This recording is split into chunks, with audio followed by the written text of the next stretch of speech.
Losers bracket, everybody. Here we go. Sky Temple. We have Team Reverse go up against Tsunami. Yeah, Tsunami got sent down into the losers bracket by C8, the Chinese team that is doing absolutely fantastic. Now, this series is still a best of 5. We are in the losers bracket right now. Whichever team loses here is obviously out of the tournament and will take, if I'm not mistaken, 4th place. So at least you made it into the top 4. At the same time, though, I gotta say that I personally expect Tsunami to be in the absolute role of the favorite here. For me, Reverse is a total underdog in this particular match. Then again, we had upsets in this tournament already, so we'll see. But the series that we saw previously, where the Spacetime Warriors played against Team Reverse, was so scrappy. Fun at times, don't get me wrong. But a lot of the decision-making that was done by both of the teams was, let's say, questionable. So I still have the red team pegged as a massive favorite for this series. And I would be surprised if Team Reverse is able to really put up a fight here. Then again, maybe, you know, they grow with the challenge, so we'll see. And I really feel that in some of the previous rounds, they also played better than in the series that they played against the Spacetime Warriors. But anyways, I mean, obviously, we'll find out soon enough. For now, we have a Lucio first pick. Stukova got banned. I guess Malfurion is gonna cut. Yep, there is for Tsunami. And we get Diablo here on Sky Temple. Now, when you're talking Sky Temple, globals usually still play a role. We've seen Dehaka, we've seen Falstad. Falstad not all that much, but Dehaka is usually a pick that is taken whenever we are here on the map. You want to have a little bit control over the boss as well. Ooh, that's a very early Zeratul. Hello, sir. Okay. Yeah, early Zeratul for them. I really want to see one of the Korean and Chinese teams at some point when they're playing a hero like Zeratul just come in and drop Abathar on the table. And just say like, alright, let's go. But they got Vala, they got Zeratul, so they got a lot of damage. They're also a bit on the squishy side. And at least the tank setup is difficult to take down. But yeah. What are they going to ban on the front line? I mean, Jojo banned, Diablo taken. Muradin. It's kind of funny. Muradin was not played in this tournament at all. Then we saw him in the winner bracket final twice. And now he gets banned in the first game of the losers bracket match that we currently cover. This guy is kind of cool. It's nice. I mean, the dwarf gets finally some love. I was about to say, like, I don't know. Don't seem to like the beard. Not sure what's going on there. But yeah, anyways. So Graving got banned. Still a double pick for the red team. And do they combo something off with it? Ooh, Jimmy, look at you. Yeah, Hero played Jimmy a couple of times, but it was mostly on... I mean, mostly when he played Jimmy, it was either on Battlefield of Eternity, where a lot of the damage dealers against the Immortal were already banned, or I think he played it also in one other map, Infernal Shrines. Don't lock me down on that, but I think one other map, and it was a similar setup, where a lot of the damage dealers got banned. And so far, only Sylvanas and Greymane have been banned out, so yeah.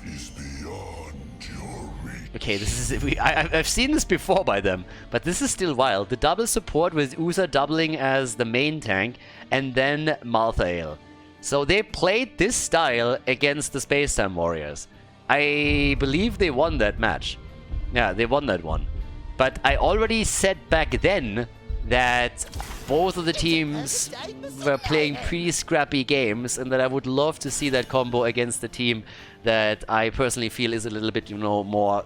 like a little more strong and coordinated, and I guess I get my wish granted. So game number 1, they're playing the same style on the same map again that they played against the Spacetime Warriors, but let's find out if Tsunami can shut this down or if they will also fall victim to it. Game number 1 of the best of 5. I would prepare. Game number 1 in the best of 5. Let's go. Team Reverse. They played this draft before. In the previous match they played, Zeratul split pushing pretty much the entire game, and I expect them to try the exact same playstyle. I had my doubts if it would work against a proper team, or a team that I consider to be a bit stronger and better coordinated.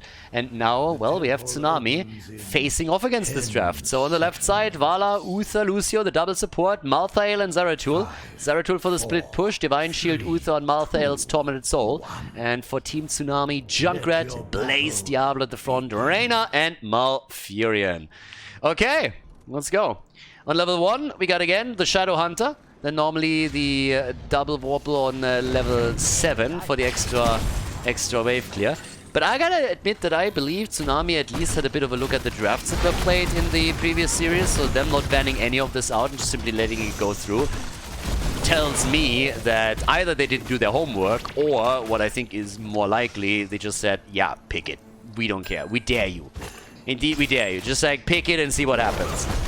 But we'll see. I'm a bit curious, because if Reverse pulls this off, that would be pretty epic. Now, this can be really dangerous, don't get me wrong. I'm not saying, oh my god, this is like totally horrible. But it's a bit on the squishy side, you need to be real careful, and you can lose heroes very, very easily. You have not a lot of... This is not really designed, you know, to go through a sustained, like, big team fight. You're trying to play around your opponent a little bit, you're trying to make a couple of plays there, and time will tell if they can do that here. Last time it was Zeratul going up against the Dehaka that he was even able to kill in a 1v1 at the top lane. This time he faces off against Kyoja, who's playing Blaze. He has a lot of sustain for him too. And yeah, we already go for the early camp here. See probably something similar now from Hero as he's moving up towards the top. We got Creed of the Hunter, by the way. The fuck is this? That's not how we play this. Nope. That is the shittiest talent in the entire game. Guys, this talent is hot garbage. If you've ever picked this outside of you memeing, it is atrocious. Yeah, I hate that talent. I absolutely hate that talent. Yeah. But alright. Alright. So, let's see what we're gonna get with that. I mean, again, a little bit changed, but it's still trash. So, yeah. Also, why does he think that he is going to get an easy time stacking this? I mean, this is a little bit ballsy on what they're doing here. I mean, this is a new version, but still, like, with that setup, I said they don't want to go for sustained fights. Like, what does he believe he's going to get with that? It's kind of wild. Now, first of all, I believe Vala is going to die a couple of times, so she's going to lose that quest advantage. Second of all, you normally don't want to go into long sustained battles with that lineup, as I already talked about. At least I don't really believe that they are going to do that a lot. So I would be surprised if she is able to stack really well with this. This is probably one of the best shots that she's going to have with it. Anyways, we'll check it out. We'll have a look. But yeah, Vala is already dead for the first time. I mean, there we go. Vala is already dead once. So that reduces the value out of it. Level 4, as expected, the Darkness Descends, the same build that Zeratul utilized the last time. And they are just losing ground at the top. They're getting crushed, guys. Losing this entire wall is bad. That's bad news on Sky Temple. That is not how you want to start into the game here. And look at Malthael. The double support keeps that in play, but boy, he suffered too. So now they're on the run. And this might turn out to be a bit tricky, especially Diablo seems to be in trouble and might die.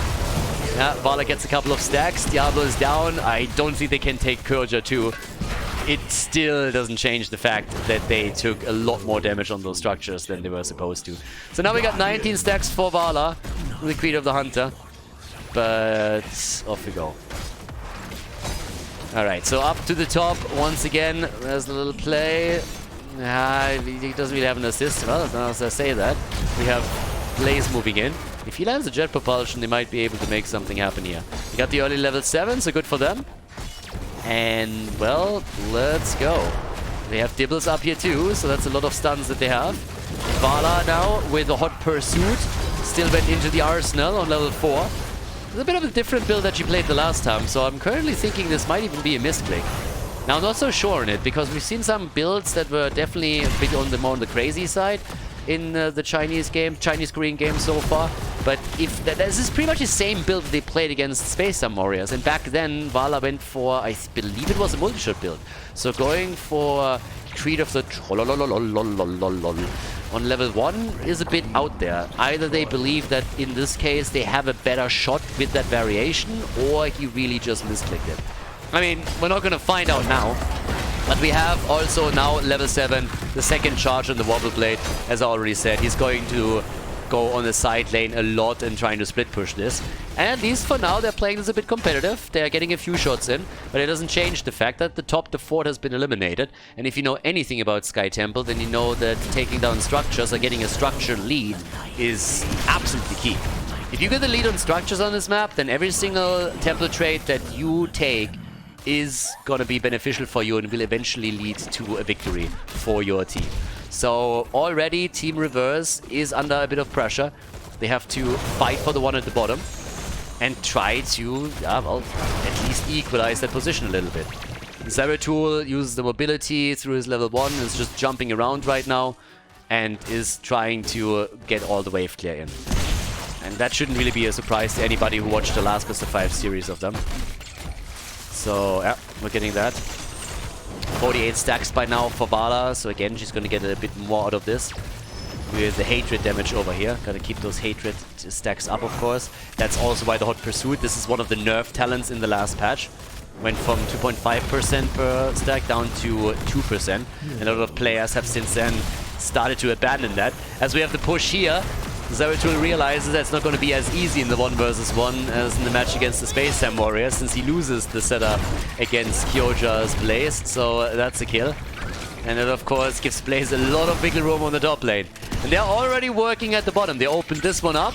They have a chance to maybe even needle that fountain down slowly but steadily if they get a bit closer. Interesting also, no bunker in this case. They go for combustion instead.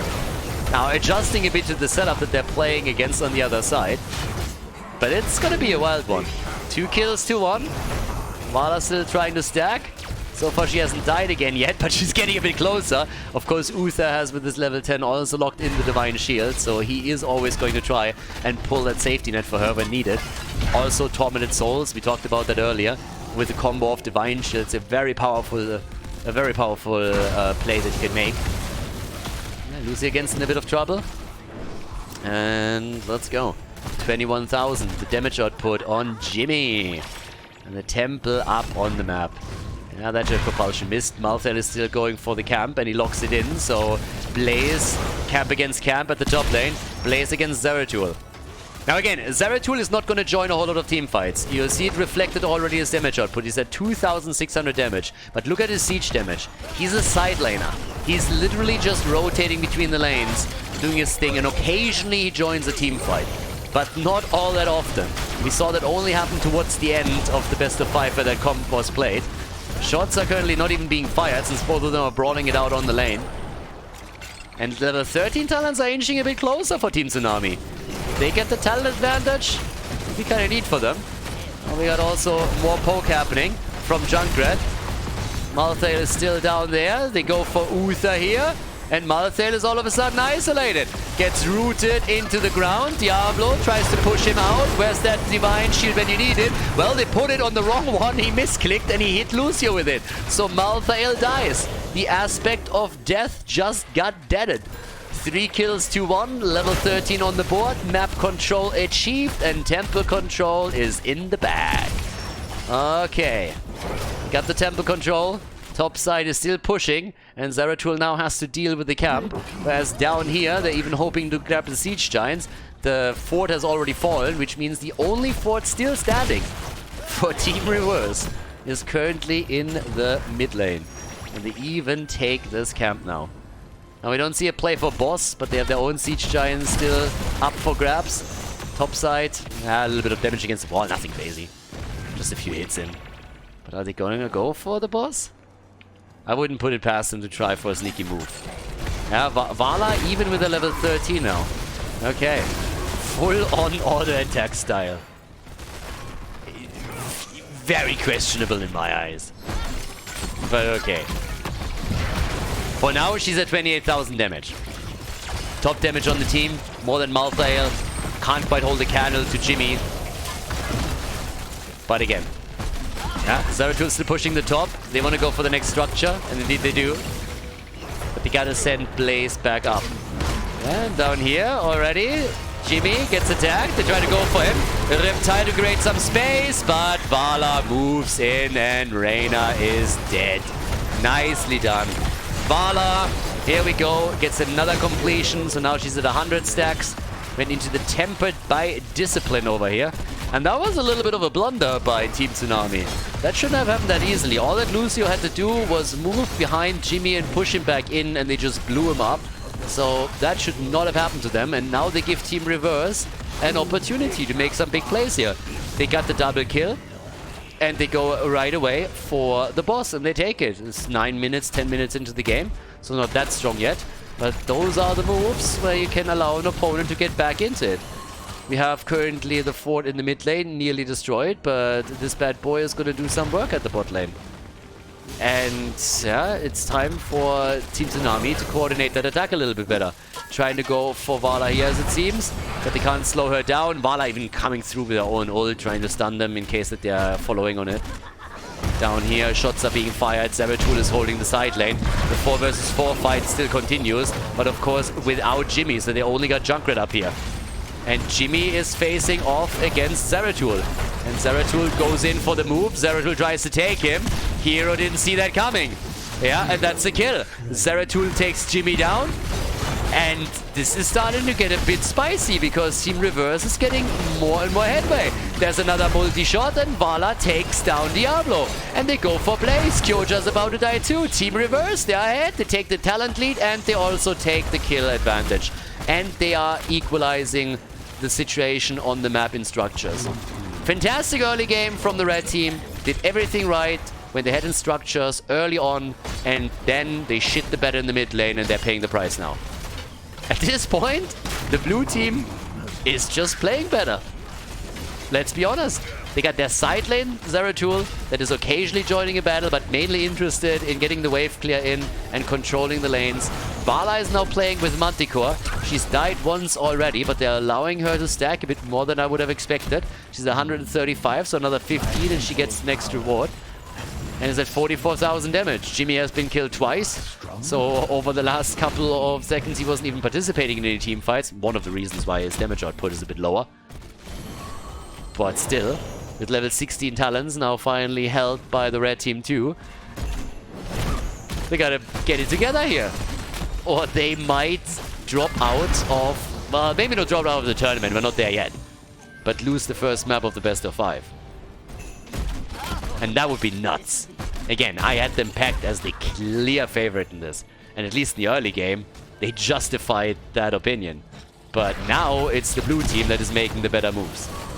Now they're fighting their way back into this, of course, but it's still a level advantage that we see for Team Reverse. I guess they are going to attempt and force a battle here eventually. Yeah, and Zeratul is still top, so Blaze has to go back for that. At some point at least. Now, over here, they're playing this a little bit slower. It's all about vision and you knowing where your opponent is. So as we have multiple heroes on the side of Reverse show at the bot lane. That's what's happening. And up towards the top, where we go. There's another camp obliterated. Zeratul has in the meantime rotated over again. Finds himself in the middle now. We got the rallying cry and to give me more. Full on focus into the regrowth again, by the way. Same Malfurion build that we've now seen multiple times on the server and in these games here. And a lot of this is going to be down to Lucio and his ability to isolate a target. And of course with level 20 we're going to have some real powerful talents coming in too. Vala with the Farflight Quiver, Manticore, level 1. That could hurt a lot. Diablo doesn't like that one bit. Can already tell you that much. They gotta make a move for Vala in those situations, and that's where the Divine Shield will come into play. Unless, of course, Uther would have to already use it for our boy Malthael here. Yeah, Malthael and Vala, those are the two recipients, potential recipients of the...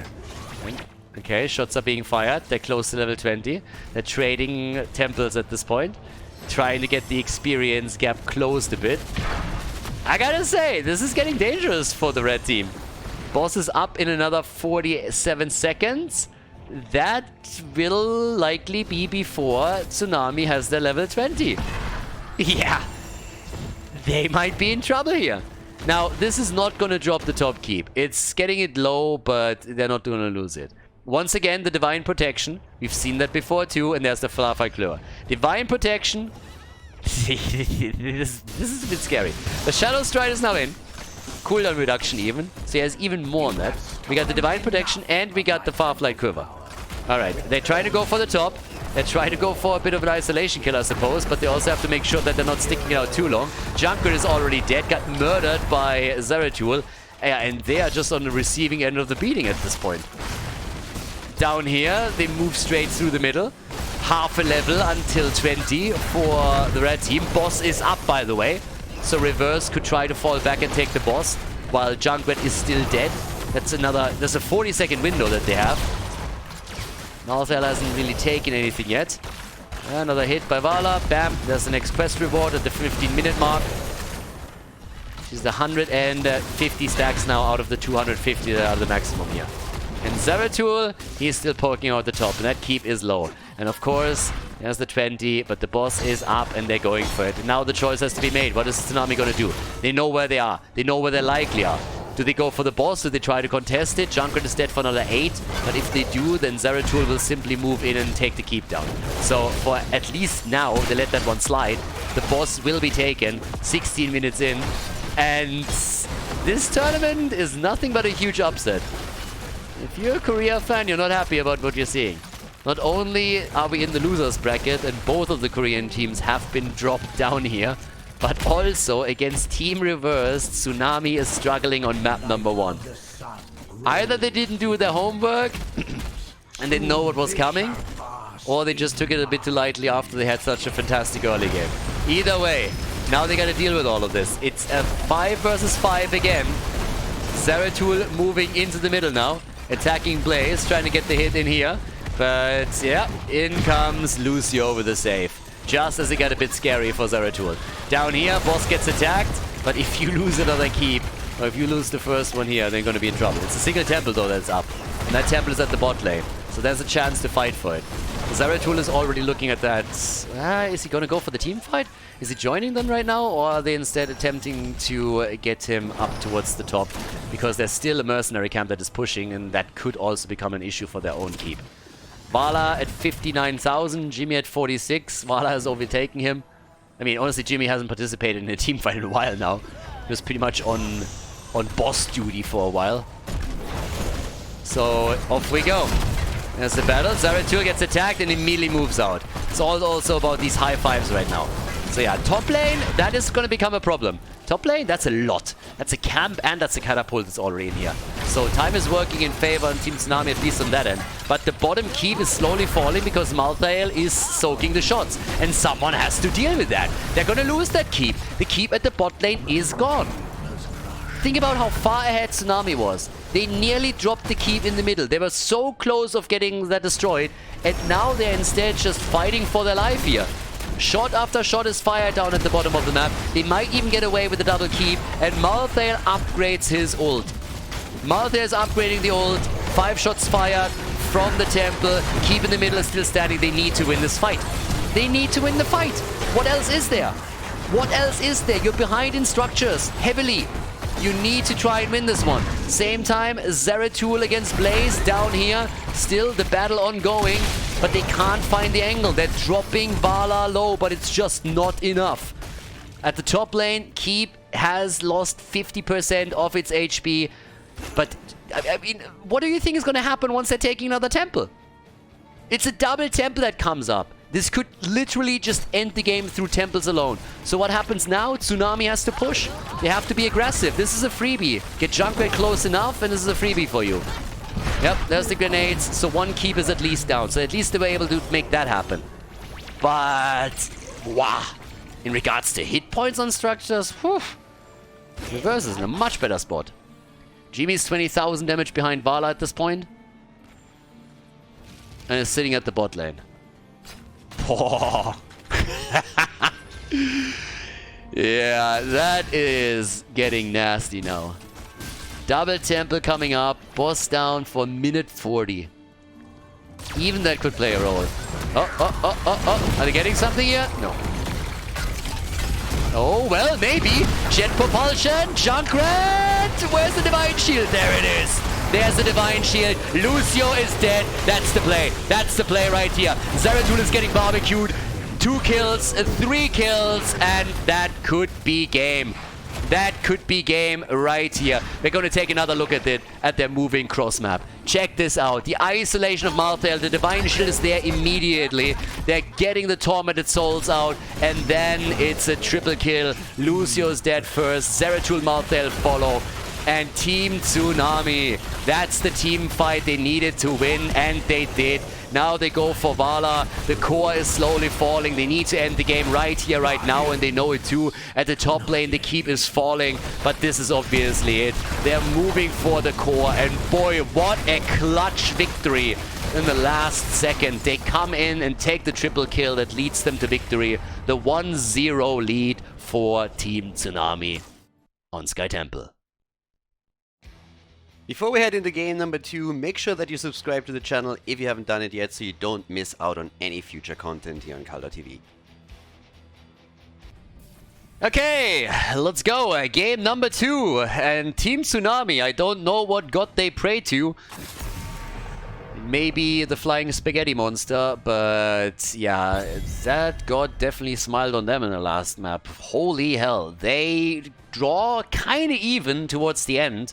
But it's still an advantageous situation for Team Reverse. And then that one fight. 3 kills is all they needed. Good engage. They catch Malthael. Team Reverse. They try to reverse the situation by dropping a Divine Shield. And yeah, using the fight to their advantage. But it didn't really work out. It was honestly Blaze. Blaze with the jet propulsion and the engage and the hit that he had there was just great. Now, we're heading into Battlefield of Eternity. And there's obviously a lead now for Team Tsunami. But I think quite a few people are probably going to feel sad for Team Reverse now, and for good reason, because they look good that game. Way better than I expected. That draft did so much better than I thought it would here. But either way, we got Hogger banned, we're in Battlefield of Eternity, we have Greymane and Diablo also eliminated. And I want to see if Tsunami is struggling again this much to take a win, or if this was a bit of a wake-up call for them, and they're able to present themselves a little bit more polished in game number 2.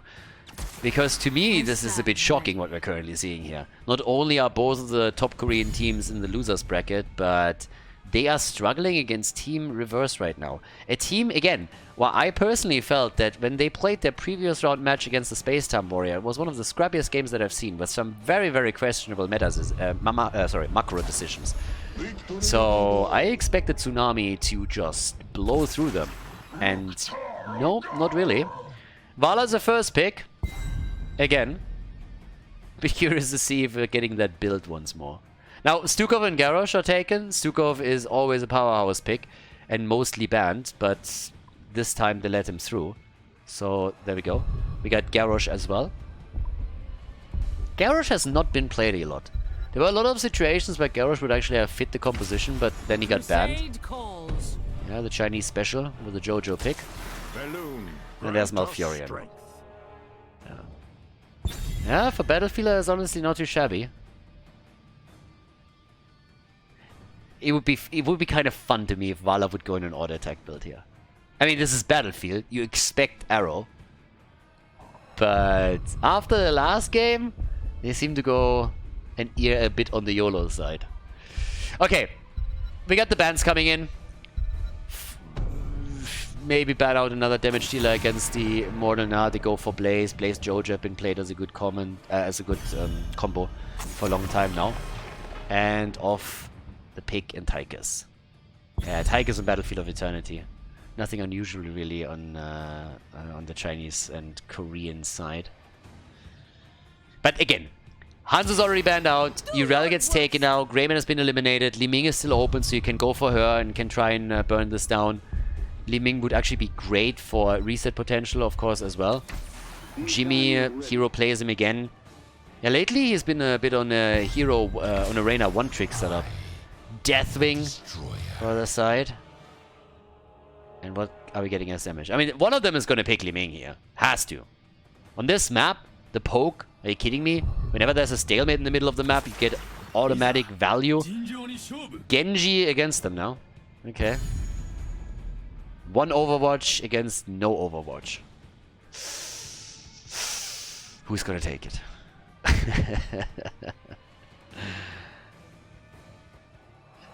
Last pick. Okay, if you don't pick Li Ming, what are you gonna go for? We had Chromie as a replacement a couple of times. And there she is. Alright, Chromie, Battlefield of Eternity. So Team Tsunami is 1-0 ahead. The chance to extend the lead, but the last game was very, very close. So maybe Reverse is able to put a point on the board. We're gonna find out. Let's head straight into Battlefield of Eternity. For battle, hero. Team Reverse against Tsunami. Game number 2. Has Tsunami woken up after the first map? Was that the wake-up call they needed? Or is Team Reverse really going to pose a huge challenge for the Korean team? I guess it's time to find out. Map number 1 was our first indicator. Now we're on the second map. And on the left side, we got Deathwing, Genji, Malfurion, Jojo, and Vala. Vala again being played, this time together with Genji, as on the right side. Team Tsunami goes into the ace in the hole with Jimmy. Yeah, we got for the extra damage Chromie from a distance, Urelic Garrosh at the front, and Stuko for the heals. And let's go. Arrow build for Vala, as you would expect. Going to make sure that they're going to get the reverse arrow and everything in and burn that down quickly. This time no auto attack shenanigans from her. Besser ist das. Ace in the hole on level 1. Nothing really surprising happening with the level 1 talents here. One thing to point out is also, of course, the vision that Time Walker's Pursuit is going to give you. And the brawl is on. Flippity flip. First the attempt to go for Malfurion, which didn't quite work out. Then the save on the damage dealers. Talking about that top lane, we currently have 2 going up against Deathwing, and look at that. Majestic Dragon. The one thing that I like the most about all of the teams that we've seen play Deathwing on the Korean and Chinese side is that they don't disrespect Deathwing. They don't go for the turkey skin. They don't make him look like a chicken. No, they understand it's a majestic dragon and they just go for the proper colors, the proper skins, and that gets an automatic 9 out of 10 for me. So, yeah, I like that a lot. And I appreciate it. I appreciate good synergy. Anyways, now that we have our little playdown here, we already have a lot of barrage happening, and there's the kill shot. Yep, Vala down. Vala dead. Jimmy with a final hit. Chromie wasn't able to connect it, but Jimmy had her back. So that's the opening kill. Team Tsunami, they have map control now, or at least lane control with the 4 versus 3, and they use it right away to take the mercenary camp. Yeah, good for them. Good opening. Then again, on Sky Temple, they also had a fantastic start. And the mid game is where it all turned to shit. So, we'll see. All the way topside, we still got, of course, another camp that so far no one has made a game to play for. I expected with the rotation of another blue team hero topside, them going straight up for it, but they decided not to. They're delaying this a bit further. And that allows these guys to lock the camp in, and if Urel just buys them a bit more time, then this is not happening. And there it is. So, Reverse, this is a perfect example of what I meant earlier when I said that sometimes these macro decisions that are being made here are a bit questionable. That was definitely a camp that you could take. You need to go for it right away, but you could take that. Or at least you can deny your opponent from claiming it as well. So now they gave both of the camps up. That results in an experience lead for Team Tsunami. This is not the worst thing that happened here so far, and it's not really a horrible, horrible situation for them. But of course they are paying the price right now. We have the entire wall destroyed and a big push is coming as the Immortal is about to approach. So yeah, they are using that double camp to break through that gate, and that is a fantastic start for them, and also gives Urel quite a bit of time at the bot lane to take the Shaman out too, whereas Jimmy is making his way over towards the Immortal and is attacking it for the early damage. So yeah, good for them. A little bit more space created. Vala is at 7 stacks now. We need to make sure that they can protect Garrosh here. But outside of that, it's not too bad. Hyde frontlining with Stukov, and Vala is dead. Chromie murdering her. Chromie murdered Vala, and nobody cares. Yeah. That's bad news. 2 kills to 0. We've been asking the question during the draft. Has Tsunami woken up? And at least for now, the answer is yes, they definitely did. Because that's 2 kills to 0, that's 6.5. They are soon going to get the level 7 talent, which is going to give them a lead. The halftime show was an easy win for them. They barely took any damage on the Immortal. Now it's going to come down to a race a bit. But we have, again, our boy Garrosh doing as best he can here and slowing the onslaught down. And this Immortal is spawning with a huge shield. For an early Immortal, for the level 1 Immortal? I mean, are you kidding me? That's a huge shield on that bad boy. That's 60-70% that we're talking about here. And they got level 7. That's a great move through the bot lane now. As far as bot lane pushes go after the first objective, this is roughly as good as it gets. Talent advantage plus boss. Now, the talent advantage is not going to last for very long, but still, it should help them. And the wall has already been damaged previously. So, yeah. That's likely going to be a fort. Level 7, that's where we have the monster hunter, so from here on out she's going to be much more powerful. Genji had trouble, and they were trying to take him down too. But that's definitely fort. That fort is down, 100%. You're not going to save that. And Jojo is dead as well. It went from bad to worse in just a second.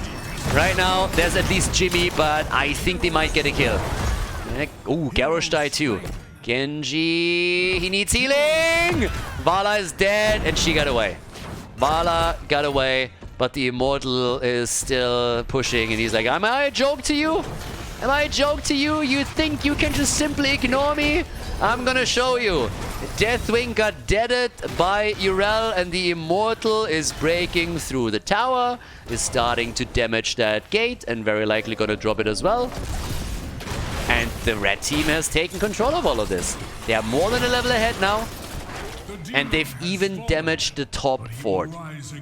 Now, to be fair, they could have taken down the fountain as well. Bot lane, that is a little bit tricky though, because you gotta move back. So yeah, Chromie anchoring that play with a time trap, that was important. If that doesn't happen, they might even lose a few guys here. But it's 20,000 damage for Chromie, 13,000 for Deathwing, 5 kills, 2-2. Yeah, it's bad news. Vala died 3 times. 3 times already. We're only 6 minutes into the game, okay? Only 6 minutes. And she died 3 times.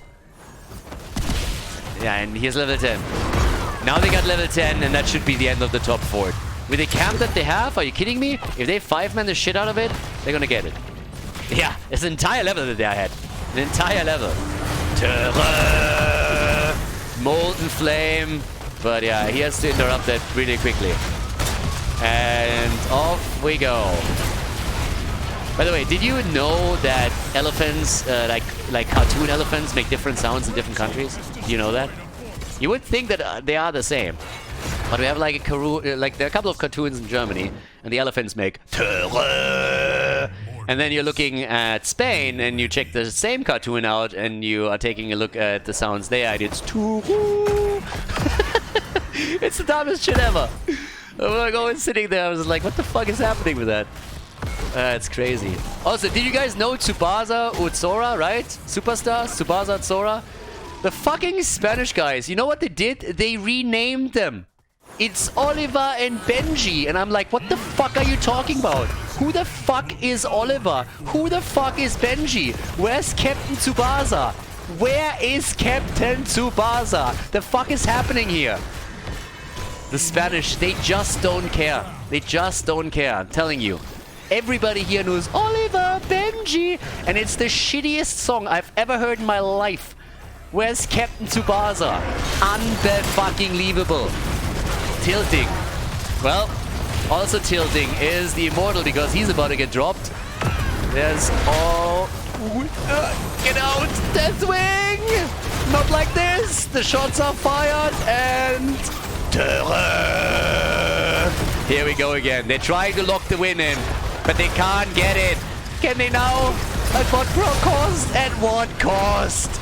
There's the double kill. Deathwing down. Genji is also dead, and guess what? Malfurion is not going to make it either. Malfurion is gone. Jojo is on the run. Was it worth it? Yeah, it definitely wasn't. They got the Immortal, but they lost 4 heroes in the process. 9 kills to 2. Not even the bottom fort was taken down by the camp. And it's brutal. Absolutely brutal. Okay, there we have it. The big hits. The Immortal barely makes it through the wall. And yeah, 13 against 11. 1.5 level lead now. 1.5 level lead for Team Tsunami. Yeah, 15 stacks for Vala. I mean, I'm gonna be honest, that sucks. 15 stacks? 9 minutes after the game started? I mean, I don't know what she does with those arrows, but girl, you gotta put a little bit of fire in there. If you want to burn the Immortal down, you do the damage. You got Monster Hunter, but still, you gotta do better. Talking about doing better. Look at that. Ult already being used. Wall is down. Keep takes damage. Another shot fired here. And yeah, now they're trying to go for our boy. And he might have stayed a bit too long. Hero might be in a lot of trouble here. It's going to be a 5 versus 4. But they're disengaging. There's the flip. Garrosh, VIP. VIP. Vala, Strafe, useless. And they've done plenty of damage at the top. The entire wall is now down. They still don't have level 13. Things are looking much, much better here on the second map for Team Tsunami than they did in the first. 36,000 damage from Chromie. We got 20,000 for Deathwing. And, well, there's the big opportunity, of course, to lock another Immortal in and maybe kill, destroy the first keep of the game. Yeah, Team Tsunami now. At the bottom of the map, it's Urel that might be not really in trouble again. She's always going to be able to hop out here. Level 13 talents. Okay, we have an even talent fight at least. So starting to go in stack. Vala's sitting at 19,000 damage. There's Deathwing. He goes deep. He goes deep. He's not the only one. They try for Garrosh. And they lose Vala again. Vala is down within a second. They still try to take Garrosh down, but Genji just gets murdered by Jimmy. Jimmy comes in and guns him down. Easy kill against our boy Deadwing to round out the triple kill. 12 kills to 2, nearly level 16. They are nearly 3 levels ahead here, and they're going to take that lead in talents again. The fast forward after the gnome speed ahead, not even going for the timeout. And the halftime show is obviously locked in already. They're stealing the Shaman camp away too. They're taking everything here. Disaster. Absolute disaster in game number 2 for Team Reverse. But hey, maybe they can reverse it. So yeah. If you pick that name, you are running into that dumb joke. I'm sorry, but that's not my fault. That is definitely not on me. You looked at it and you thought about it. I'm just the one that said it. So yeah, don't blame me for that one. Okay, top side, Deathwing, he's trying to get the experience for the team. 2.5 levels ahead. I mean, how do we close that gap? That gap is just not going to be closed. I'm afraid for the blue team. I'm really, really afraid for them now. Because this is going to be a mad push for keep and maybe even core. If you lose a hero here too, this game is over right here. They're trying to dive for the Gnomester. Gnomi! Oh, on the other hand, Vala is also nearly dead. And Gnomi, look at her, waddling away on those short legs, outrunning a dragon. Chromie outruns the dragon. Oh, but yeah, Jimmy is not so lucky. Jimmy goes down. They're fully ignoring the Immortal again. Jojo is dead, and do they get Genji? No. But they are getting Malfurion. Oh yeah. And they get Deathwing. That's a triple kill.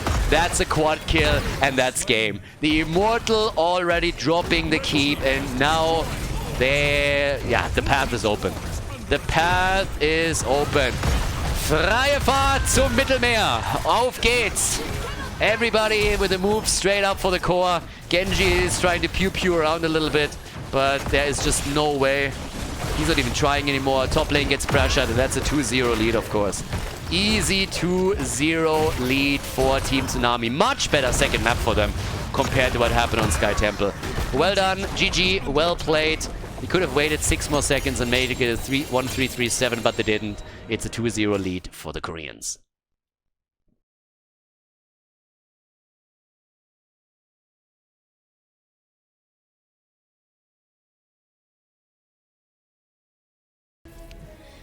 Game number 3. Tsunami seems to finally have found their stride a little bit and doing much, much better now.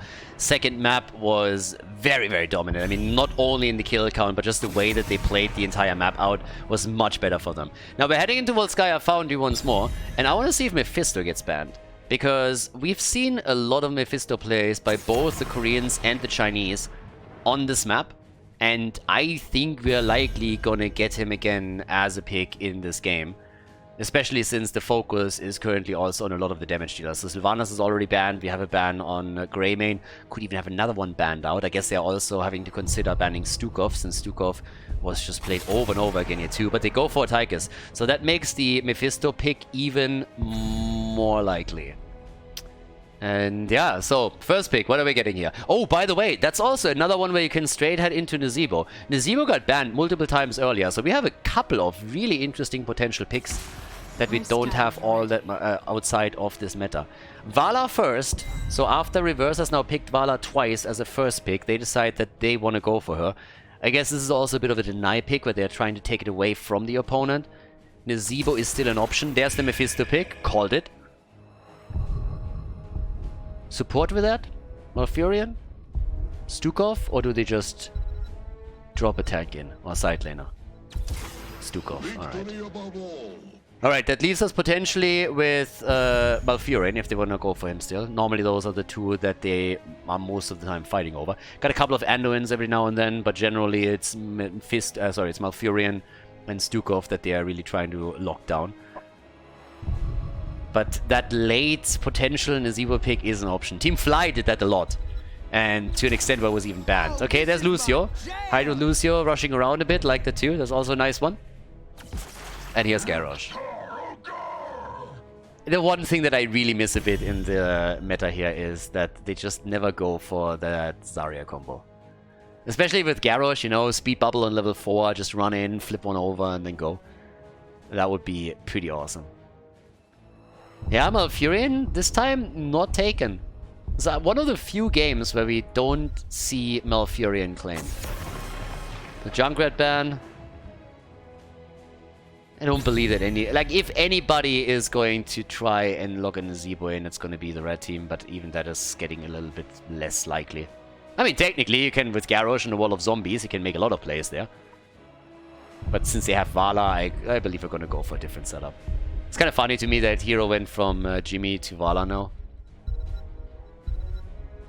Yeah, what do we ban out? I mean, Blaze is still up too. The side laners, there are some really strong ones. Blaze and of course also Urel are both still up. Could be the picks.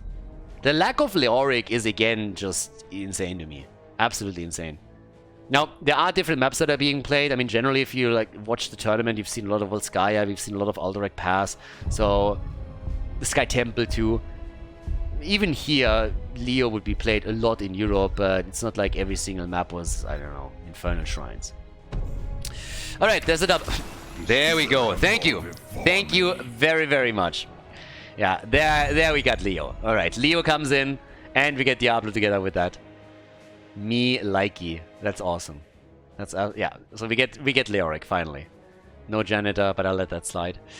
But yeah, the moment of truth. First of all, what is a side laner? Urel and Blaze, again, both still open. And we still need another damage dealer for them as well. I mean, you could even go Liming here. Good poke, reset potential. Malthael, alright. And the birdie. Finally, a bit of global play. That is lacking a lot here. Europe is way, way more on the global hype train these days, with Falstad and Dehaka playing a role in nearly every single game. And in Korea, we've seen occasional Dehakas being played, and maybe once or twice a Falstad banned out, but it's not really that hard emphasis on trying to control the macro game. Jimmy gets played, so the entire series so far always had like Vala go up against Jimmy. But with that, we go have Volskaya set up, and it's time to go. Potential 3-0 if Tsunami can lock in the victory here. But maybe Reverse is able to start that reverse sweep. No pun. It's not my fault they're named like this. Anyways, Volskaya Foundry. Let's go, everybody. Game number 3.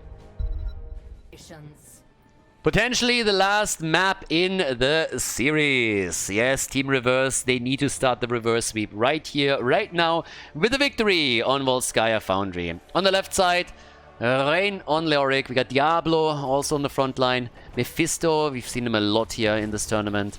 for the damage together with Reyna, and Stukov for the support. On the right side of the map, finally the birdie. So we got Falstad in. We have Malthael played on the side lane, Garrosh for the main tank, Lucio for the support, and Vala instead of Jimmy, this time for the Korean team, going into a arrow build.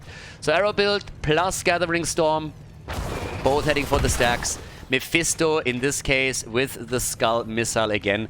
I want to highlight it once again that we have seen two different builds. One, of course, the missile build that is evident here now too.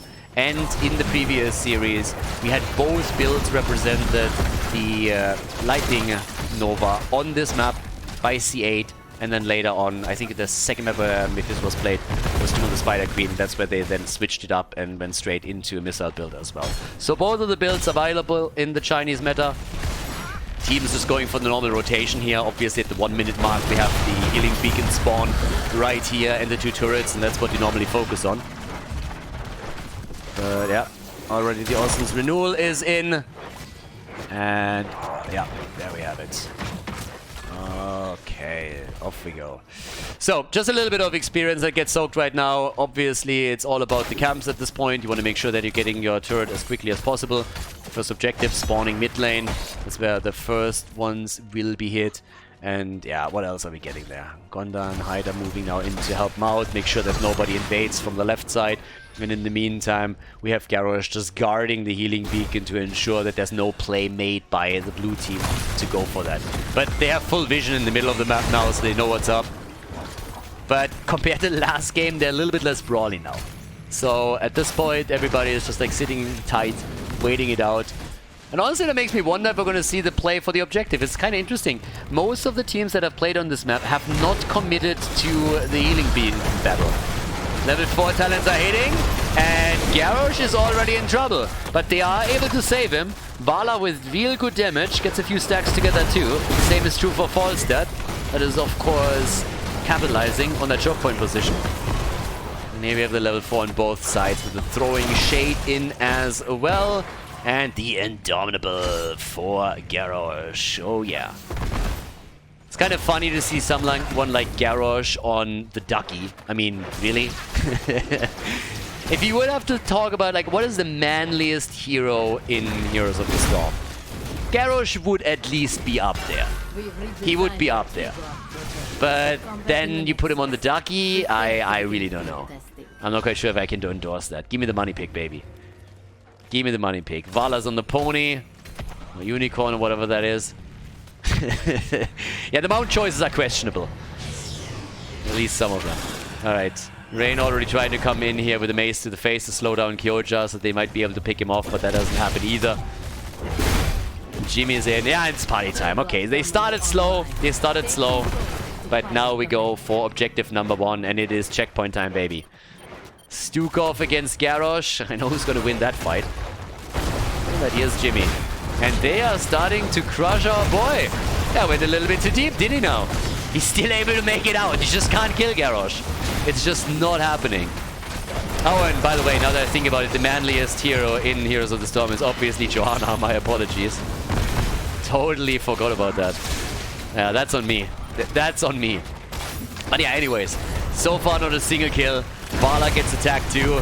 They're starting to go straight up for the level 7 talents, and with that we now get the boomerang. And yeah, we get the boombox too. Boombox, boomerang, frost shot, and oppressor as Jimmy dies. First blood. Jimmy down, first one taken apart. Vala gets the kill and the stack. She's sitting at 9. And that gives them a pretty significant lead on the checkpoint, first and foremost. Leo is still attempting to ghost around and maybe delay that a bit further, but that already failed. So they gotta wait for Jimmy to be back on the map. And so far things are not really looking all that great. The experience lead goes to Tsunami. They have the position, and they are also getting additional item, which is something that Reverse is so far missing out on. They're heading in the unstable compound on level 7. We also got the Frost Storm in here, but that is turret number 2, I want to say. Nah, they dropped the one already earlier, so it's the first one for them here. Quest completed for the birdie, sitting at 30. And here's the party once again. Careful Mephisto, that got a bit close, 99%. They have to go for the move here. And Falstad doesn't care about that at all. Falstad is sitting at the top and saying, hey, I have time. They have only 11%. Even if they take over, it's going to be a long time until they can really do something. And as long as I sit top lane, I can do enormous amount of damage to that gate, can push the entire wave in, and then I come back down a little bit later. Valla then again is in trouble, but she survives.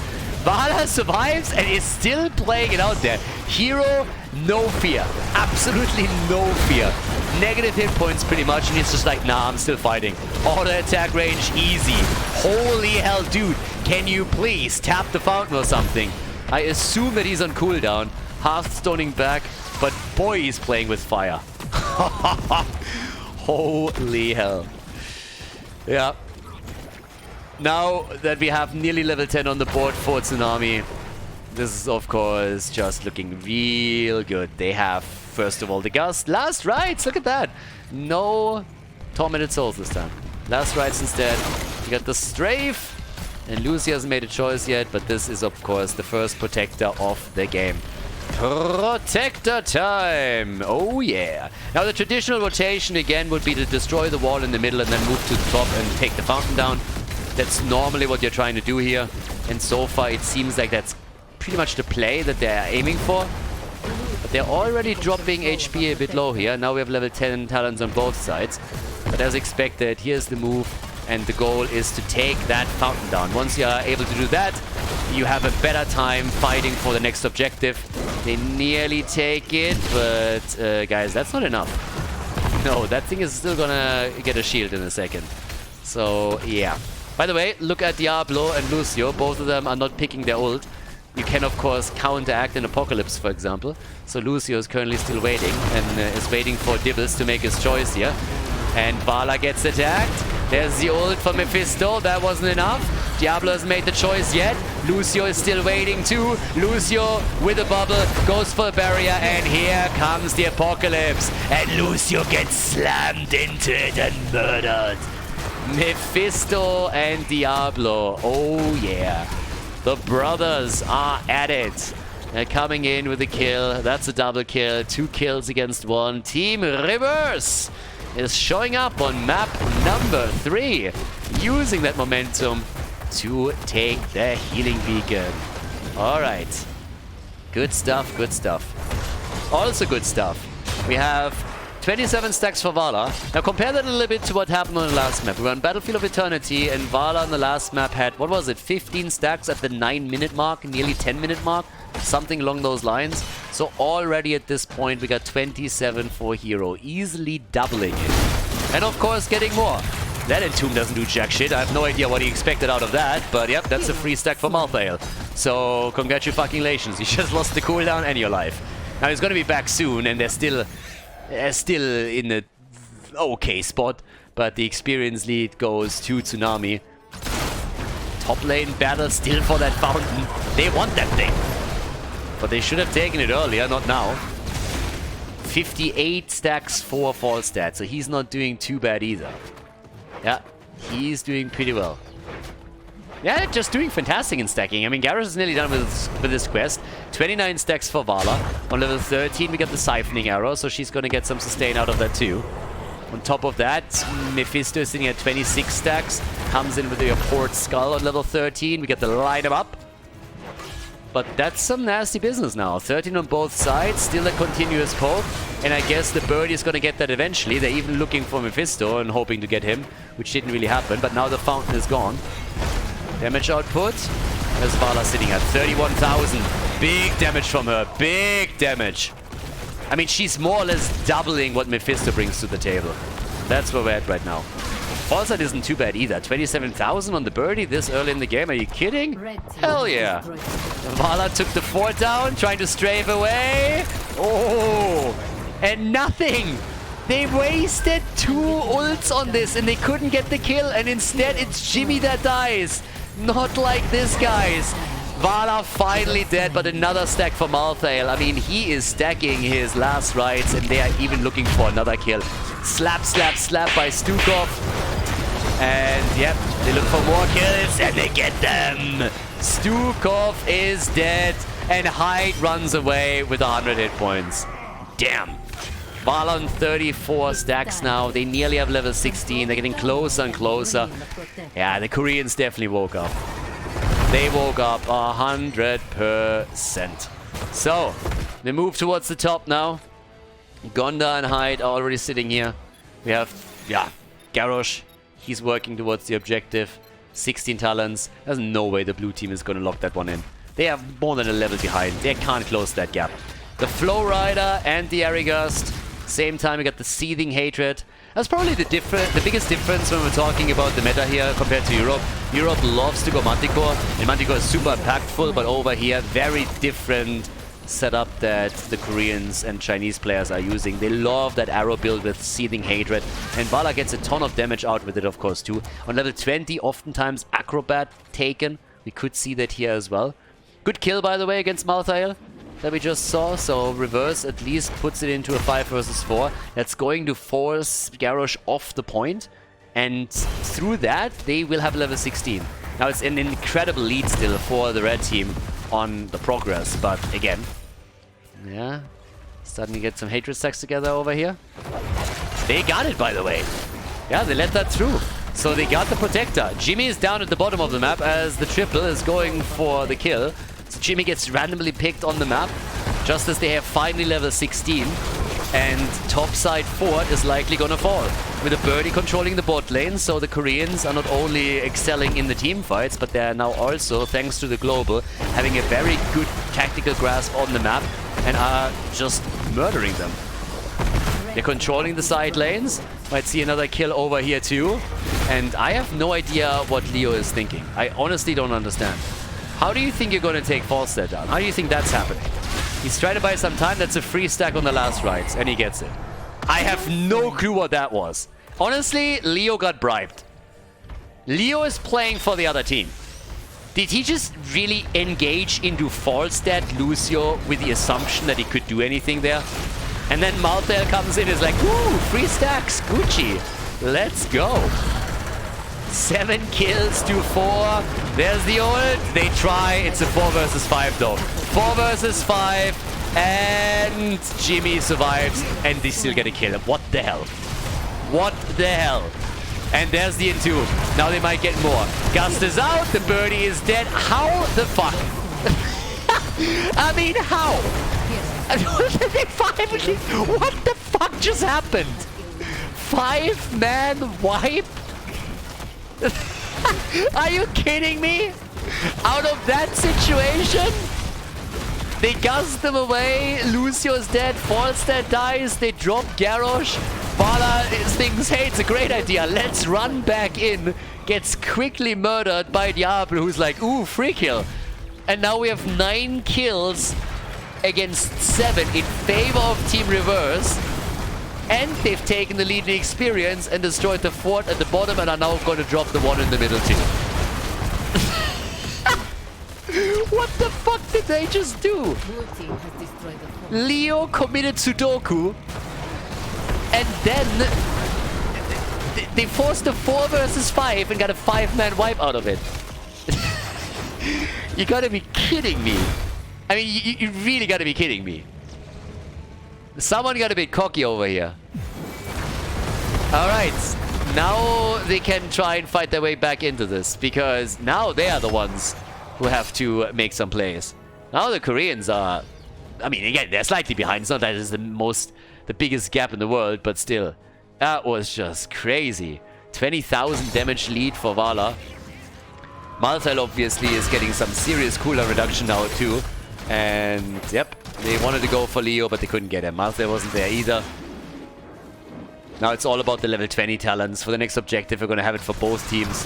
This is not going to be a problem. But I have no clue why we're in this situation now in the first place. That should not have happened. The master plan. Team Reverse with the master plan. It's coming together. Yeah, more slaps from Stukov.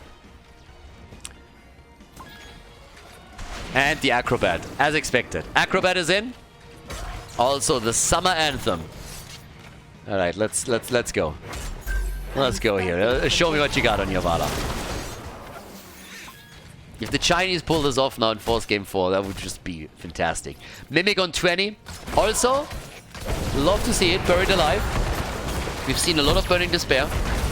Buried Alive. Great for the engages here. He had some fantastic entombs. And they are going for the kill. Yeah, and they barely save it. There's the Buried Alive, but he just walks out. Nobody dead yet. It's a 4 versus 5, by the way, because the birdie is at the top. The birdie is at the top, and Falstad is just like, alright, if you guys got this, then I'm gonna push for the keep again. The blue team is getting control over the bottom checkpoint, and we have one moving top.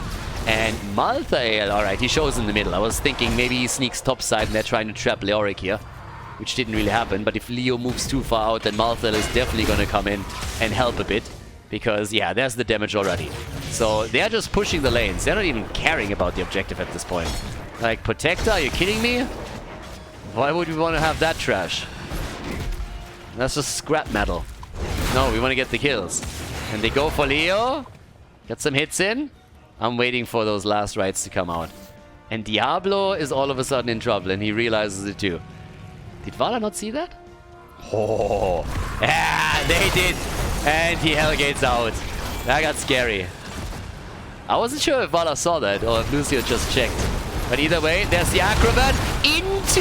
Nice! I mean, the idea was awesome, but they turn it against Dibbles. He gets completely body blocked, and even the Apocalypse doesn't help him. But I really like the idea. He flipped him into the Buried Alive, but then he gets trapped. Now, he had a stack, so he's gonna come back. There's Stukov with a slap! Shut the fuck up, you're not even in the game. Yeah, that kid just likes it she likes it rough. I don't know what to tell you. Well, Vala also likes it rough apparently, or at least Hero, because he's always in the middle of the opponent's team. I mean, that bad boy is moving straight into 4 or 5 people time and time again. Here comes the hit. They're trying to go for the next kill. Oh, careful. Garrosh on the run. Malthael in trouble. And he's gonna die. Kyoja is down. 121 stacks for Falstad. 121 stacks for the birdie. And they're gonna get this Protector. They're gonna get the Protector. The birdie is 124 stacks. 62,000 damage for him. And they're sitting at the bottom of the map and of course are hoping for a keep at this point. Yep. Off goes the damage against the top objective. Well, the mini objective here, aka Mercenary Camp. They go for the sustain. But the blue team is eager to drop that keep at the bottom of the map. So yeah, they're going in. They try for the kill. 11 kills to 9. Level 21 on both sides. Hyde barely makes it out. Top lane could be in trouble for Team Reverse as the catapult pushing onto the keep in just a moment. But this one down here is definitely down, and the question remains, can they end the game, yes or no? Vala is trying what she can. She's just moving over with one bolt into another, and the Entomb misses.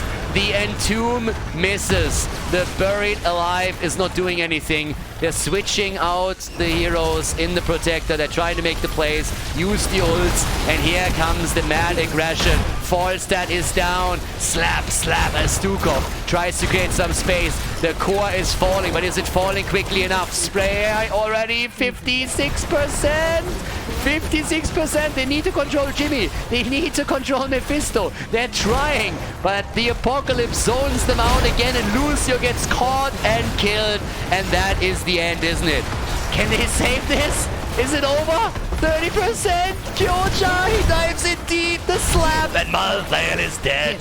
Jimmy is alive. Everybody else is still kicking.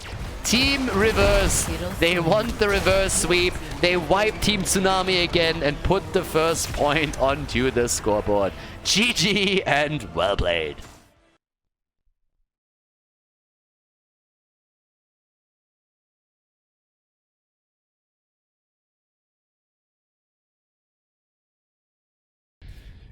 Game number 4, Infernal Shrines. So the Koreans are still in the lead, but Team Reverse was able to avoid losing the series on the first match point of the Koreans. Interested to see what they're going to do right now, because I honestly feel half of this was a throw. Now, don't get me wrong. Team Reverse coordinated those fights pretty well, and when they had a chance, they rolled with it. They absolutely used that momentum to punish Tsunami for the mistakes they made, but those mistakes were made regardless. And it is up, like the first team wipe in the bot lane, that was not needed. That should not have happened. And even if you lose a hero or two there, that the entire team got murdered in that particular situation was completely avoidable. Hero just moving back in and giving Diablo a chance to one-shot him on pretty much no hit points was just nuts. Now we're heading into Infernal Shrines and Mephisto gets banned. I told you already in the draft on Volskaya Foundry that I think Mephisto will be banned, and I was obviously wrong, but he was one integral part and reason why the blue team won there in the first place. So now it seems like Tsunami kind of learned that lesson the hard way and bans Mephisto out. We still have also Tychus banned. His Odin is super powerful here too. So that's another one. And yeah, let's go. Let's go and see what's happening here, because I still want to get a bit of a glimpse of whether or not Team Reverse can push this to the 5th map. Stukov is taken, and that is always such a powerful hero to have in your lineup, at least when we're talking about the meta that exists here. But our boy Leo gets some love. Now Infernal Shrines is of course one of the maps where he excels, but after they played him on the last map, you know, Reverse, they probably misclicked. They didn't even want to go for Leo. And then someone told him, hey guys, this Western European caster, he's like talking about Leo all the time. He's like, Leo? Really? Leo? It's like, maybe just try it. And they tried Leo, and they're like, oh my god, Leo! And yeah, they just killed it with him, and now they are like, oh my god, the guy was right. The bald dude, you know, he might not have any hair, but he definitely has the knowledge on the skeleton. So let's go straight up and put him in again. Totally what happened. I am not making that up, not even a little bit. But anyways, I got Leo back in. I love that. We got Sylvanas together with it, and we get a Diva. We get Diva. Okay, first time here. All right. Haven't seen her in a hot minute. Now, Diablo in Infernal Shrines. Yeah, that's going to be some nice wall stuns. Stukov for the follow-up, Diva for control. And there's the Lucio ban. Trying to force them into Malfurion or, I guess, Deckard Cain. Yeah, the old guy could be played here too. Also a bit curious to see if they combo anything off with Leo. I got Mei. They're going for the good Overwatch strategy. They saw Diva on the other side. It's like, guys, we gotta counter. We at least gotta go for one Overwatch character. It's the only game and the only heroes that Blizzard really cares about. So they're just too strong. More Overwatch, more win. That's just what happens. The old guy is happening. Deckard Cain. Alright. So he's gonna go for the zone. Voila! Late pick on her. She was prioritized every single time. It's so funny to me. The one map where Vala in Europe just pretty much gets insta-locked because of her multi-shot build. That's why we're seeing her picked super late on the Korean side. And there's the double Vala support. There it is. Anduin and Stukov. Now Stukov can hit hard. You play the solo Vala. This is a little bit more of a European draft. Now, minus Diva. But the double support idea, we've seen that a lot in the European scene. We've seen this, I think, twice here in this tournament. And we got a Tracer to deal with it. Alright, Tracer against this now. Alright, alright. As long as she doesn't get hit by Stukov. Let's see what Hero can do with Vala now. Infernal Shrines, everybody! Game number 4. So, let's go and see if we're gonna go the full distance to the 5th map, or if Tsunami locks in the victory on Infernal Shrines. Prepare yourselves for battle, heroes. Game number 4, Reverse against Tsunami. And on the left side, we got our Tracer Sylvanas duo for damage. Leo on the side lane, Mei at the front, and Deckard Cain in the back. So, on the right side of the map, Tsunami, they were hoping for the 3-0 win. It didn't happen. The first match point was successfully averted by Team Reverse. Now we're on match point number 2 for the Korean team. We have Stukov and Anduin for the heal, so the double support Vala with Diablo and Diva. It didn't really work out for Hero with Vala on the last map. Now he has a bit more support, so they got Anduin too. And on level 1, we have our pro moves right there, by definition. We got the Soul Shield and the Field Study, as Sylvanas is already starting to take the first tower down. And they're slowing them down. So that's a lot of damage. They sacrifice Leo. I call worth. I call worth. 1 tower for a Leo kill. Are you kidding me? Leo respawns pretty much on point instantly at this moment. Yeah, look at him. He's already back. He's already back to business. So, yeah, that's worth it. I call worth right here. Yeah, careful with that wall stun. We've seen a couple of Diablos in the times of HGC absolutely murder Tracer players. Ask Fan what he thinks about Breeze's Diablo on Towers of Doom. Insta-gip from the 100 to 0. But yeah, obviously this time we don't get the arrow build, but this time it's a full multi-shot setup, so this is pretty much the same that you would see in Europe. Anduin hasn't made a move yet on his level 1. D.Va, topside. I mean, this is honestly an interesting pick by Gocha. I'm curious to see how much value they're going to get out of this. You can zone the opponent out really nicely if you're connecting the bomb on the shrine and just move them back. So that's pretty neat. But it's, of course, time for the camps now. And they are trying to lock this one in at the bottom first, I assume. Oh, they're not going for anything. They're just playing around the minions here. But yeah, in the meantime, we got mid lane, 2 of the camps. Got their first one already. They were a little bit faster than I even thought. Didn't realize that, my bad. So now down at the bottom. Anduin still not making a play. Hyde is being mysterious here. Level 4 and he's still not picking. What is this? Okay. Like, he's waiting this out. I'm honestly wondering how long he's gonna wait this out. What he's waiting for here. Top lane gets attacked. No Sylvanas here. She's been pushing in the middle. They're just trying to out-macro them, apparently. At least in the early game. And they got the entire wall here. So they're doing some fair amount of damage. With Ruby now taken. It's going to be a question of whether or not that's going to be a successful play when we're moving into the shrine itself. And I honestly do not think so. The janitor topside is trying to take out the trash. As we have at the bottom of the map Sylvanas repositioning. And very likely she's going to push for another set of structures. Now Tracer down, in this case, she got slapped by Stukov, and that was that. And off we go. I mean, at this point, I'm honestly looking at this and I'm like, are we going for the trollolololol here? Did he lose a bet or something?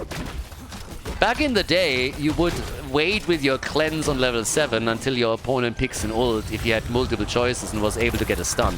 But we are literally waiting for level 1 and level 4 talents now, so he is... yeah, there we go. Okay, we got the even-handed blessings and we got the Surge of Light. Yeah, not quite the days of old where you had so many supports that had cleanse on level 7 and Judgment was super popular and you had to wait for Tyrael to make his choice. Yeah, nice move from Diablo, just a second too late. If he hits that stun and connects it a bit sooner, then it's obviously a big one.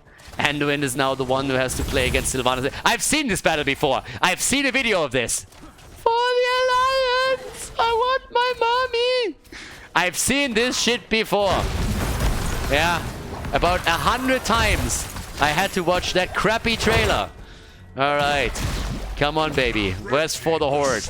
Yeah, she's running. She goes to the top. She's on the move. But yeah. I know how this ends. I know how this ends. Anyways, with the first objective that they pretty much got for free, they're now pushing for the top fort. And that's a Frozen Punisher, so that one hits hard. And with 2 kills to 0, they're also in a pretty decent spot here. And Hero is just hitting. He's hitting and he's hitting hard. We got a lot of supports behind him, so they're keeping him alive. Leo against D.Va at the bottom. The bomb against Anduin, and there's the kill. Tracer takes Anduin down. Yeah, he tried to apply the French defense here, but he didn't run away fast enough. So Tracer could catch up and dropped him. And now we have 2 kills, 2-1. So Team Reverse at least got a kill, but they lost their fort. And I don't think that Tsunami is very unhappy with that outcome. They're going to be pretty happy with this, so that was a nice one. Now, down at the bot lane, they're going to make a play for Leo too. Yeah, I don't think so. Yeah, well, maybe. And he goes the way. He should be able to survive, but he's definitely taking a beating. Down to 15% HP. Anduin now with the level 7. Yeah, I know those shenanigans by now. We got the hit the Nitrous. And Sylvanas went into the Festering Wound. So, alright. 9.5 for both of the teams. The passive experience gain for Tsunami is now, of course, slightly increased because of the top. So that's happening. And in the meantime, it's a push through the mid lane that we're observing here with quest completed for Dibbles. So the baseline stacks are there. He has the revive available. Sylvanas, yeah, was trying to steal the camp, but had to fall back. Now again, she at least saw this one coming.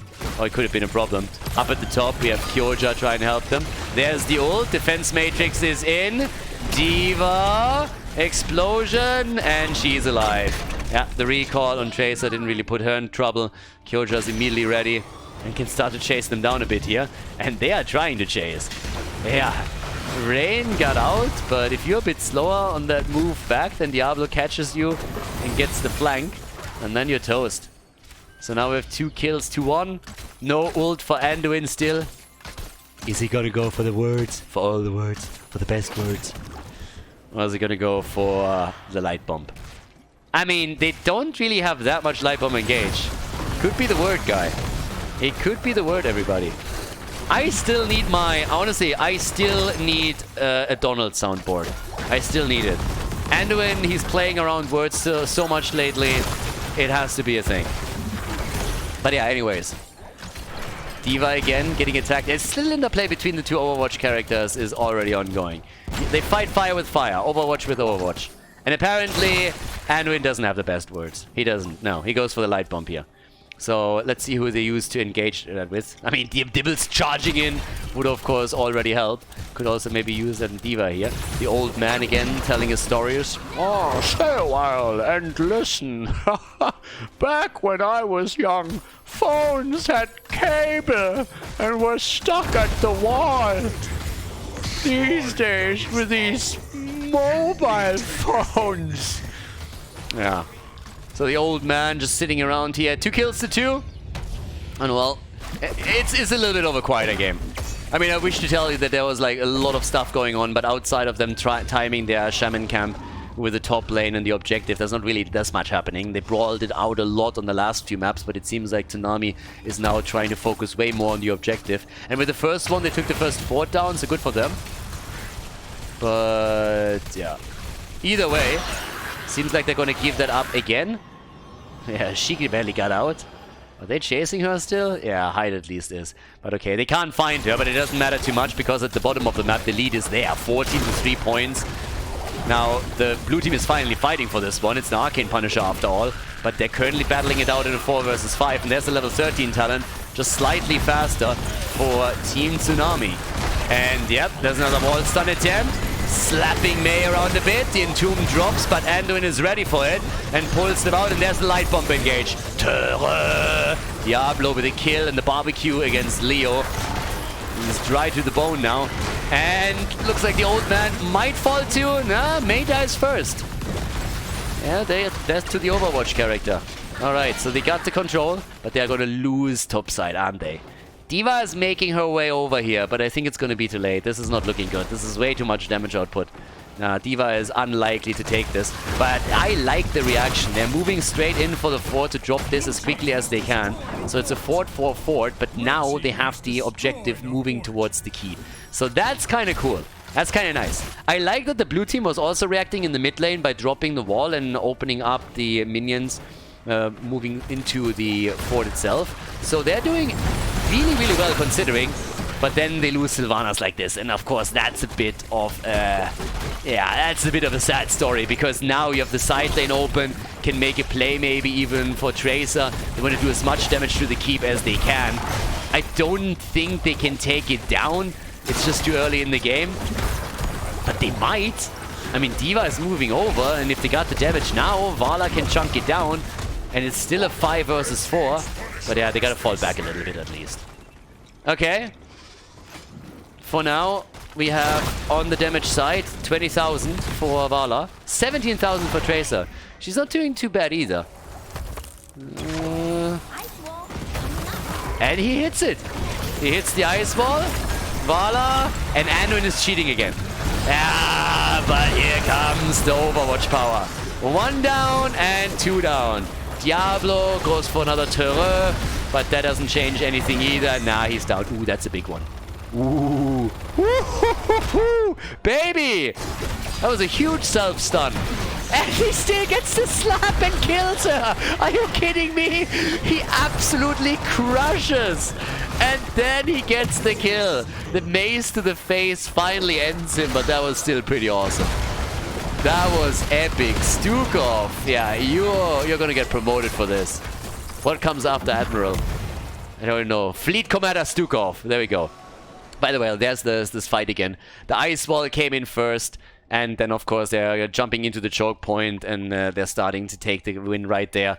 The terror move, but Sylvanas killing 2, and 6 kills to 6, and 16 is on the board now for both of them. You look at the minimap, and you quickly see that one team is definitely leading in structures. But it was pretty awesome. Okay, so now they go for Sylvanas again. The old geezer again. Another story until the ears bleed, baby. And Stukov is back. Alright. The bomb. Vala. Oh, the heal. She's alive. The mace to the face. And Leo dies. Unbelievable that they saved her here. That was crazy. Gloom and doom. Yeah. Vala is alive. Leo is dead. And they are chasing. And take the tower down for sure. And we should also see the objective announced soon. It's a good stuff. It's 7 kills to 0 now. And they can kiss that one goodbye, can't they? The next minion wave is already coming. Ah, well, Leo's actually about to come back. Ice ball! And Stukov. yeah, Tracer learned a lesson. Tracer learned a lesson. Did you see that? Rain came in again and tried to go for the kill. And then he immediately moved out when he saw who he was facing. Gonda is slapping like a boss. This time it's Diablo who takes Tracer down. Seems like Leo is also gonna fall. May is dead too. Killed by Anduin. Nothing's worse than that. 10 kills to 6. And yeah, we got a pretty dominant position now for Team Tsunami. They don't want to go to map number 5. They want to end it here. They're like, boys, 4 is enough. 4 is enough. And they're opening the middle up. Stukov was already moving towards the bot lane. So like, boys, there's a key, we can take it. And they're like, nah, let's just open this one. Yeah. Another wall falling. Towers taken down. They leave the gate and they steal the camp instead. 1.5 level lead. Now, as long as they don't int and get 5-man wiped again, Tsunami is looking at a great late game. They have another objective coming up. That's a Mortar Punisher, of course. They only lost 1 fort. They took 3 down on the other side. Opened some of the walls up too. Leo on 32,000 damage. I mean, Leo, the top damage dealer at this point. Full blue team, obviously. Vala is ahead. She's at 36. Not by much, but still. Okay, so. There it is, the ult. Ice wall, like, I don't really know. You guys are stacking too much stuff here. That's not how that works. And Anduin just goes for the double pull. Like, I'm sorry, but that did not get any value. Entomb into Ice Wall, into Deckard, ult. I'm not so sure about that. Now, they got the Diablo kill, granted, but they were obviously hoping for a little bit more than that here. And they are still getting chased because Dibbles is back and Vala is crushing. Yeah, that was a weird one. Everybody just went, arrgh! And that didn't really, yeah. Not like this. And 20 is nearly there for the red team. And the objective again is already up on the map. They're still the same, Mortar Punisher. So they're currently waiting for the rest to move up. I love how Stukov is all the way at the bot lane. But the double support is working so far. Yeah, but he gets caught. Now they are abandoning this, and Stukov, he tries to buy some time. And he gets the push in against Sylvanas, but not far enough. I just can't believe that they are staying this long. Because, I don't know guys, but this is still hurting. You still have to defend your keep somehow. And yes, you got the kill against Stukov, so congratulations. But it's still a support here. The Ice Wall synergy again, Kappa. This time at least behind the Entomb, so that's a little better. But they're likely going to lose the keep against the Punisher alone. And they're chasing hard. Vala is in trouble. Hero, yeah, he's dead. And Anduin is dead too. So 2 are down, but so is the keep, and that's still kind of worth it. The keep is crushed. Don't tell me he kills her. Clutch. Playing with a vision, but that would have been funny. Diva is dead. Leo got the kill. Dibbles is also gonna die. 5-man team wipe. I don't know, I've seen this before. I think it was on the last map where that happened. He gets some extra damage in against the keep. By the way, Tracer with the chrono triggers over here. Okay, chrono triggers are in. And Leo, give me the Entomb, baby. Just give me the Entomb. Blue team takes the fort down, but as long as they don't lose any keeps, they're gonna be fine. 1 keep is down, 2 are damaged. Level 20 talents. Stukov hasn't made a choice yet. Stukov is at 29,000 damage. It's not too bad. 47,000 for Vala. It's really the siege damage where she currently excels. I mean, way higher up than anybody else in the game. Okay. But now that 5-man wipe has happened after all, situation is changing a bit. Now, the top of the map is obviously still pushing, and we're getting to a point where those catapults are starting to hurt. We're now 16 minutes in, so it's not too bad yet. But if you just leave that unintended, you are gonna suffer the consequences. So they need to send someone back, or they're gonna lose a couple of those. Yeah, so Leo is the one. The janitor is gonna clean out the trash here, because the shields are already starting to fall, and he needs to take that down. There's a bit of counter pressure because of the fort that has been taken down, but still. So right now, play down to the bot lane to deal with all of the camps that have been taken in the meantime by Team Reverse. But this could now end with a victory for, I don't know, this could end with a victory for the blue team. If they do the same thing they did on the last map and are able to win another team fight, they have an easy time moving through one of the keeps with death timers increasing as we speak and potentially go for the core. Keep in mind that they're running a Sylvanas here. They don't have to wait for a minion wave for anything to soak some of the shots. They can go straight up for the keep, take the keep down, and then move into the core. So if they get another big teamfight victory, Bob's your uncle. Next is spawning at the bot lane. Yeah, bot lane. This is wide open. So the next objective is likely going to win the game. Insanely close already. 12 to 10. 12 to 10 on the kill count. And nearly, yeah, 59,000 damage for both of them. Nearly. Vala is closing in on the 200,000 siege damage here. Multi-shot. Oh yeah. Yeah, all out division now. And a bit of a better position already for the red team. And of course, top lane is going to pressure. And here it is. Shrine is spawning, and we are gonna see who is winning game number 4. Very soon. It's unlikely that it's gonna go past this shrine. Not impossible. That's a bit unlikely. They're trading 3 for 3 or something, then the game is not gonna end here. But chances are that this is gonna be the end of it. And everybody is looking for a position. They're all angling for a good position on this one. 53 stacks for Vala. And off we go. Top camp is pushing for Team Reverse. Oh, careful. Both of them already low. Gotta be real careful here, especially as Diablo comes in, and that's the kill. That's the kill. Mei down. And can they take Sylvanas? Can they take Sylvanas down? They're trying. They're going for Tracer. They're going for Sylvanas. The bomb is already in. The light bomb has been pulled out too. And they're trying to get the counter kill. But Vala is in a little bit of trouble. Vala against Tracer. And Tracer takes it. Tracer takes it. And there's Anduin. Anduin is dead as well. Killed by Sylvanas, by the way. Sylvanas kills Anduin. And D.Va goes full Overwatch on Sylvanas, and they get another kill. What is happening? The top lane is pressuring. Tracer is still alive. It's a 2 versus 2 at this point, and it's going bananas. And topside is going for the keep. Double catapult, and of course those shamans. Yeah, it's a total bloodbath here. They're turning Infernal Shrines into a graveyard, and Kyoja is topside now to take the catapults down. Take the catapults and also drop that shaman, which means the red team is losing the objective. The first kill was executed by Team Tsunami, and they still lost the Punisher. Yeah, that's just what it is. Sylvanas kills Anduin. D.Va kills Sylvanas. It's just blow for blow for blow. All over the place, people are dying. And now they gotta defend the bot lane.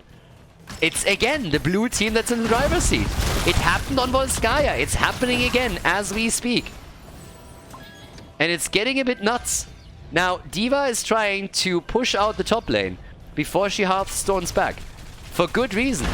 If the push to the bottom of the map by Team Reverse is executed, but the catapults make it to the core, at 21 minutes into the game, the Winions are gonna take it. I don't know what they're doing. Are you seriously not putting anyone back? I guess they're Hearthstoning because they're afraid of a backdoor. But that's 2 catapults and a third one moving in that you gotta deal with. Yeah, given enough time, the Winions are gonna take it. Oh, but Sylvanas is of course making this really easy for them now. They need to survive. Burn it down, survive. Try to do what you can, buy a little bit of time. 2 catapults again are in play and a third one is coming. But they're trying to end it right here. If they can buy enough time, the catapults will end it. At the same time, the Punisher, he gets pulled in the middle. They're trying to buy themselves a bit more time to play this one out. The shields are falling. Both sides, by the way. Shields are falling on both sides. Who's faster? It looks like Reverse has it. It looks like Reverse has it. They slap the core and they take it, aren't they? Leo is down, but it doesn't matter. That's game. Team Reverse is looking at a potential reverse sweep as they force map number 5.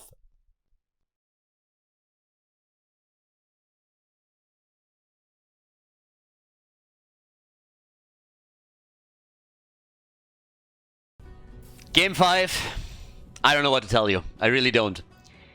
Great performance initially by Tsunami. They dominated at the beginning. And I said it. As long as they prevent the... as long as they avoid the 5-man wipe, they're going to be fine. What happened? 5-man wipe. Tomb of the Spider Queen is the final map. And guys, this is just crazy. Because this could very well lead to one of the Korean top teams being eliminated from the tournament.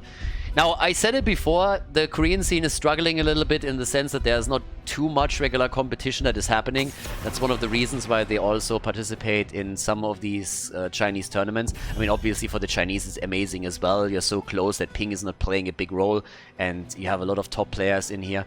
But the lack of regular competition within the Korean scene is obviously taking its toll at some point. And the Chinese, they have a few more tournaments to play around with. But that we are in this spot, that's kind of nuts. Team Tsunami, they gotta get their shit together here. Team Reverse is making, honestly, enough mistakes that you can exploit, but it feels like after a strong early and mid game, Tsunami is just looking at it and is going into a fight and then just gets completely blown out of the water and suffers the consequences later. So it's crazy. We're in Tomb of the Spider Queen now. And of course, Reverse has now an opportunity to justify the team name. If they go over for a reverse sweep here, that would be incredible. It's incredible that we're in game 5 already. That alone is nuts. But yeah, good for them. It's great for them. I'm pretty sure that all the Chinese fans are just sitting here, like, just absolutely speechless. I'm speechless. But okay, we got the ban on Mephisto and the ban on Johanna. It's kind of wild to me that Mephisto got banned by Reverse. Stuka first pick. Same thing that we had last time. Hyde picked it first. Then of course they took Anduin too and they went for the double support. But yeah, these setups just don't seem to be working for them. Junkrat early on. Ah, that's already a good start. Great interrupt potential on the turn-in. And the follow-up on any stun. Let's go. Yeah, talking about stuns. There we go. Okay, so Jet Propulsion. Yeah, Jet Propulsion is the first stun that we have that Junkrat can follow up on, but I'm sure we're gonna get more. Garrosh, alright. Yeah, could have also seen something along the lines of the Diablo here. Jojo's obviously banned. The Nubarak as a dive tank is banned out as well. Garrosh makes a whole lot of sense with this. And they go for Tychus. Tychus was banned a lot in this series. I mean, damn. Yeah, it's about time. Finally gets his play. The ban on our girl Chromie. Hanzo is up, and they played a lot with Hanzo, not only for the arrow, but also with the scatter shots. The interrupt on any turn-in are kind of crazy. You have Junkrat already for that. Malfurion is, of course, also open, so that's another one. They already banned Lucio out. They could ban Malf. His Moonfire can be annoying, and his roots are, of course, fantastic. Especially if you're already attempting to lock people in. But they go for Stitches. Yeah. I think at this point, they're honestly looking at this and they're thinking like, hey, what could blindside us? And I have an answer, by the way, and it was not Stitches. My answer would be Medivh. What's happening? These guys hate Medivh. It's a literal cheat code. I don't say put him into every single game, but that we have gone through the entire tournament with Medivh not even being picked or banned once is kind of nuts. So yeah, there's Muradin. Stun after stun after stun. We got Sylvanas again. They're gonna try to lock that Stormbolt or the Jet Propulsion in so that Junkrat can follow up on it.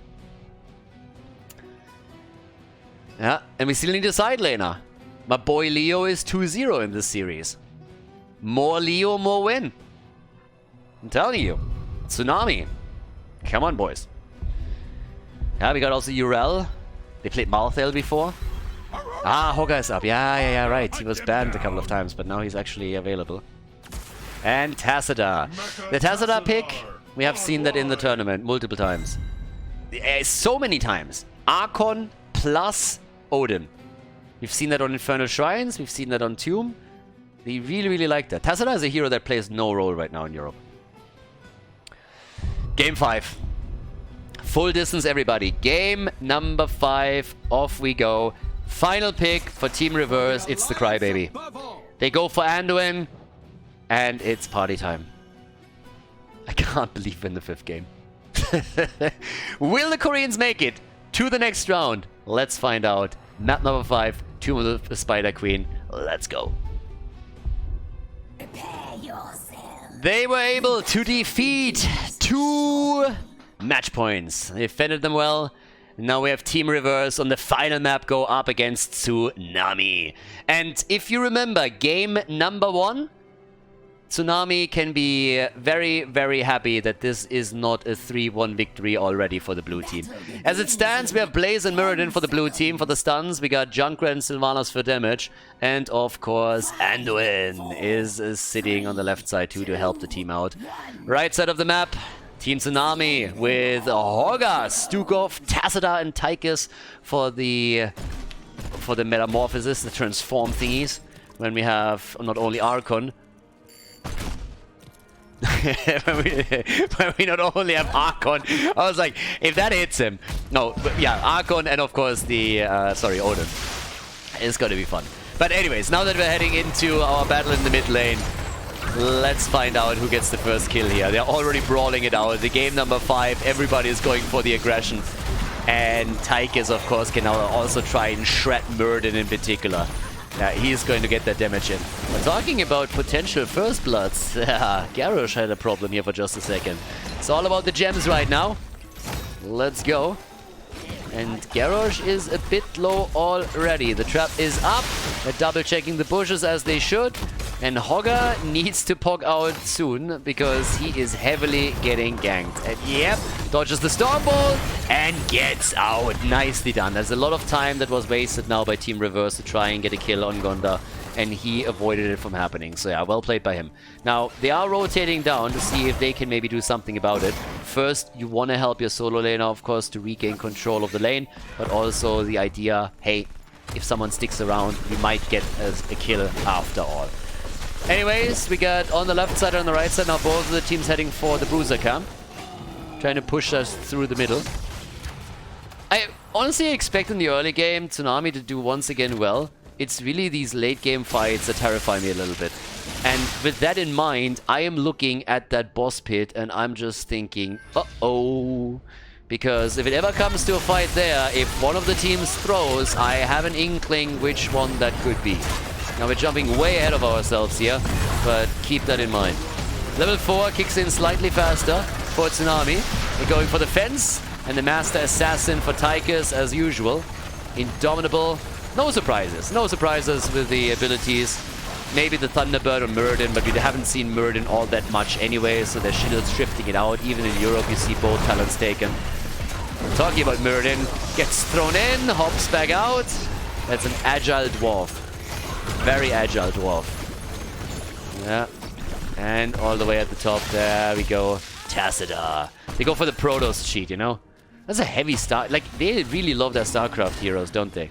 Throughout the entire tournament, I think StarCraft heroes have been the majority of heroes that were taken. Even outpacing the World of Warcraft boys a little bit. And they try it again. They really don't like Hogga. I mean, he smells a little bit, I get it, and he should probably take a shower at some point. But come on, boys. You're a little bit too much hopping in on the tunnel vision over here. So, yeah. Okay, so down here, they're going to take those Siege Giants very likely. I don't think that... Oh, well, maybe flip? Nah. Tassadar and Tychus, the 2 damage dealers, are still both sitting at the top. So Siege Giants or no Siege Giants, if they make a play for those walls, they can do some work. And this one has already been opened up. That's a real nice situation for Team Tsunami. Small advantage, but again, it's there. They try to go for Blaze. That would be a kill. 17 gems, are you kidding me? That would be an absolute dream. Killing the solo laner at the beginning of the game, if you manage to pull that one off, that's a lot of gems that are gone. One of the best, for sure. But okay, so Kyoja is still sitting all the way topside. And down here, they're trying to play Muradin a little bit. With Tigers, obviously, you can murder him super quickly. Just get that damage in. And he is trying. Now, turn-in hasn't really happened yet. We have 6 gems delivered. That's all there is so far. Level 7 talents ready for action on both sides. And the Psionic Echo after we had the Psi Infusion. So all about the AoE and the Psi Storm for him. Level 7 talents now with a heavy impact. Remember the times when that shit actually stunned? Remember that? When you could stun with a 7? That was nuts. This could also be nuts. They get the kill. What about the gems? Muradin? No, he doesn't get it. That is a shit ton of gems that they just lost. Yes. That is a lot that just was lost. And there's nothing worse than losing gems on Tomb of the Spider Queen, at least not when there's this many. So now we got the 1 kill to 0, and that was a very, very good move. Now there's still another, but oh, the stun? Yeah, okay, it connects. He has 20 gems. If he delivers, then it's immediately a turn-in. Completed turn-in, and therefore the red web weavers are coming in. It's Web Weaver time. Let's go. And the mid lane is really in trouble because the fountain is gone and the wall. If they get a kill now too, that would be a nightmare. Then again, if they can take down... They take down Garrosh. And that's the beginning of a potentially beautiful defense. Garrosh is down. No main tank for them. And now Tsunami is just sitting there. Pretty sad. As they should be, because this push had potential. And a lot of it. That fort would have fallen 100% if not for Garrosh being destroyed. But they can of course still do some damage, and they're doing that currently at the bottom of the map with Gonda and the Web Weavers. They're trying to do that all the way up topside, but they're not nearly getting as much as they were hoping for. That would have been a fort. I'm pretty sure that they could have at least taken a fort. They might still be able to take this one down if they commit to it. But instead they're sitting at the top, trying to go for Muradin. 10 stacks on Garrosh, by the way. He's back to business. And the Web Weavers are gone. Enough gems for reverse to get a turn in now. Oh, there's the save. Before the jet propulsion hit, he made his way out of it. Garrosh working overtime. Lift from the knees, baby. Lift from the knees. He doesn't skip leg day. Garrosh does not skip leg day. Tigers, on the other hand, he might. He didn't run away fast enough, so Tigers is down. And now we have 2 kills to 1 for Team Reverse. Guys, I'm telling you, if Reverse kills the Korean team and drops them out of the tournament, that would be nuts. In comes the Stormbolt, and this time Gonda's not going to make it. The follow-up of Junkrat is always there. Anduin is dead too. Nice flip by Garrosh, but Tassadar explodes in the backline. The slap, Stukov with the big kills, but Garrosh also died. There's death all over this place. Death and decay everywhere you look. And now the end. Oh my god, he nearly got the kill against Junkrat. 5 kills to 3, 11 to 11. The gems, yeah, we still have plenty for the blue team, but they cannot lock in that turn-in. What a game again. What a game. Oh my god. Negative hit points on the tower down here. What is this? It's not even a hit point. Are you kidding me? Come on. Hyde is turning in. 21 gems. Get rid of them. Get rid of them. Save them as quickly as you can. And he pulls it off. So yeah, good for him. But still, it's 11 versus 11. The fort in the middle is nearly gone. A single grenade would most likely destroy it. A little bit more than that. But yeah, you know what I mean. So very likely a grenade would seal the deal here for them. But okay, so for now, we got 18,000 damage for Augur. Yeah, Muradin is guarding the mid lane, but the camp is gonna drop it now. So that fort is gone. That fort is gone, and uh-oh, he's gone too, isn't he? Gets taunted, bunkers up. Can they get everybody in to save him? And yeah, he moves out. Garrosh was hoping for another flip here, but that was still a little bit of a shock moment for him. Muradin with the turn-in attempt, interrupted by Kyoja. And the fort still stands. Nobody dished out damage, but that's a kill! Junkrat down! The gems get partly recovered. All of them get recovered by Anduin. And the fort is finally gone. Another attempt at a flip, but this one didn't work out. Tried to go for the taunt here. And Garrosh against Sylvanas. That's a battle. But they're reclaiming position. So they're now a bit ahead. There's tons and tons of gems in the hands of Reverse. They have 60 gems now that they're holding, 36 turned in, so they have pretty much a double turn in. Mirrodin gets attacked, okay, there's a level 13 for both sides, but the red web weavers are coming up next. And Mirrodin, of course, with a double clap has now the healing static, so that gives him even more sustain in these team fights when he goes in deep. On top of that, we got the Oracle, and we got the defensive measures. But this is gonna be the one where they have to show that they can also defend and not only attack. It's crazy how close this game is. Yeah, 5 kills to 4. Webweaver in the mid lane, no chance. No chance, insta down. But down here, I think they're giving up on that fort, aren't they? They're protecting the one at the top. There's a ton of damage. I mean, Tychus and Tassadar. This reminds me so much of Alpha. Tychus, Tassadar with Abathar and Bloodlust Rhaegar, and then you could go for the double Archon plus Odin or vice versa, and you just were farming gold all day, every day in ladder. Oh, what a beautiful trap, but Anduin survives! The bunker play! No way! Bunker and that double kill against Tsunami. Nope, not like this. They're flipping Sylvanas over. 3 versus 5. Hero on his Tychus never even dropped the ult. It is insane that Anduin survived this one.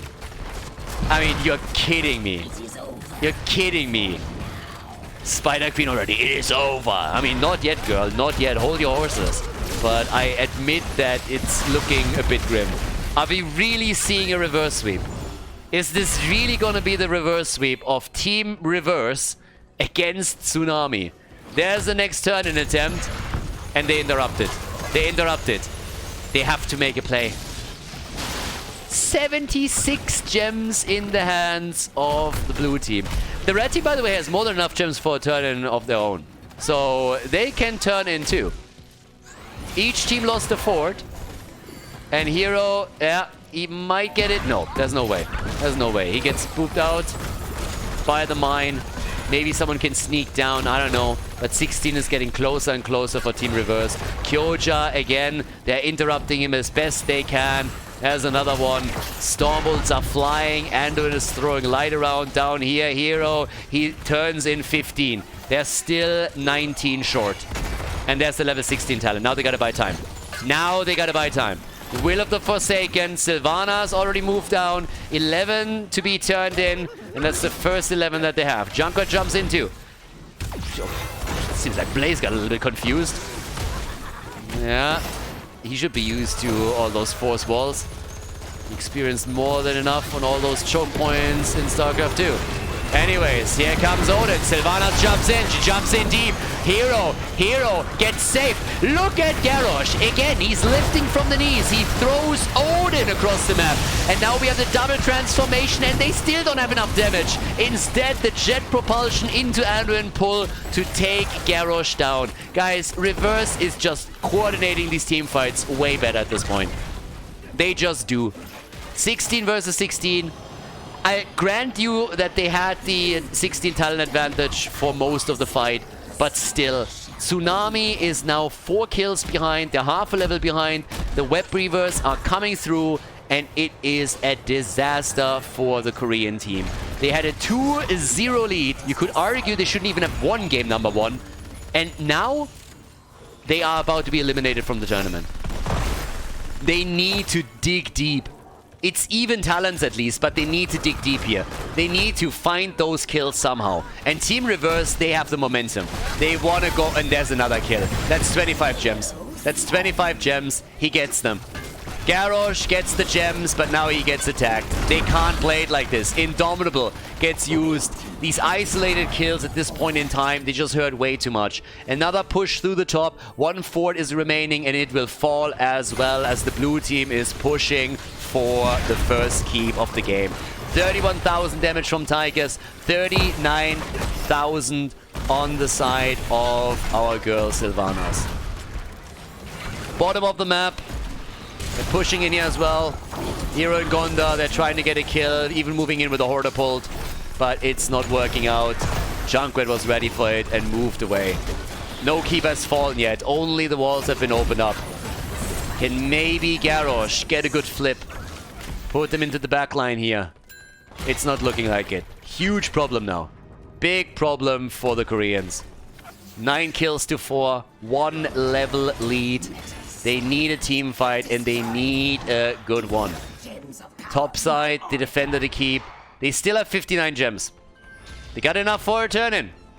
If they don't get that turn-in, it will be... I mean, it will likely be the end of it. Garrosh needs to turn in. He's the one.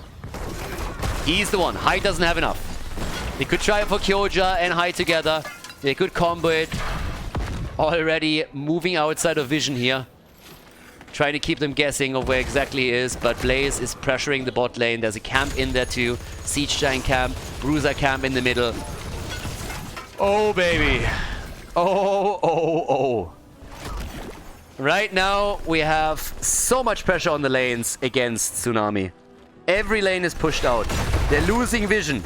And here comes the turn-in. The blue team is going for another turn-in. They got the gems, and they're trying to go for a boss play on top of it too. Oh my god. The blue team's web weavers, and they go boss. Team? Here comes the move. They're double checking. They're interrupting it.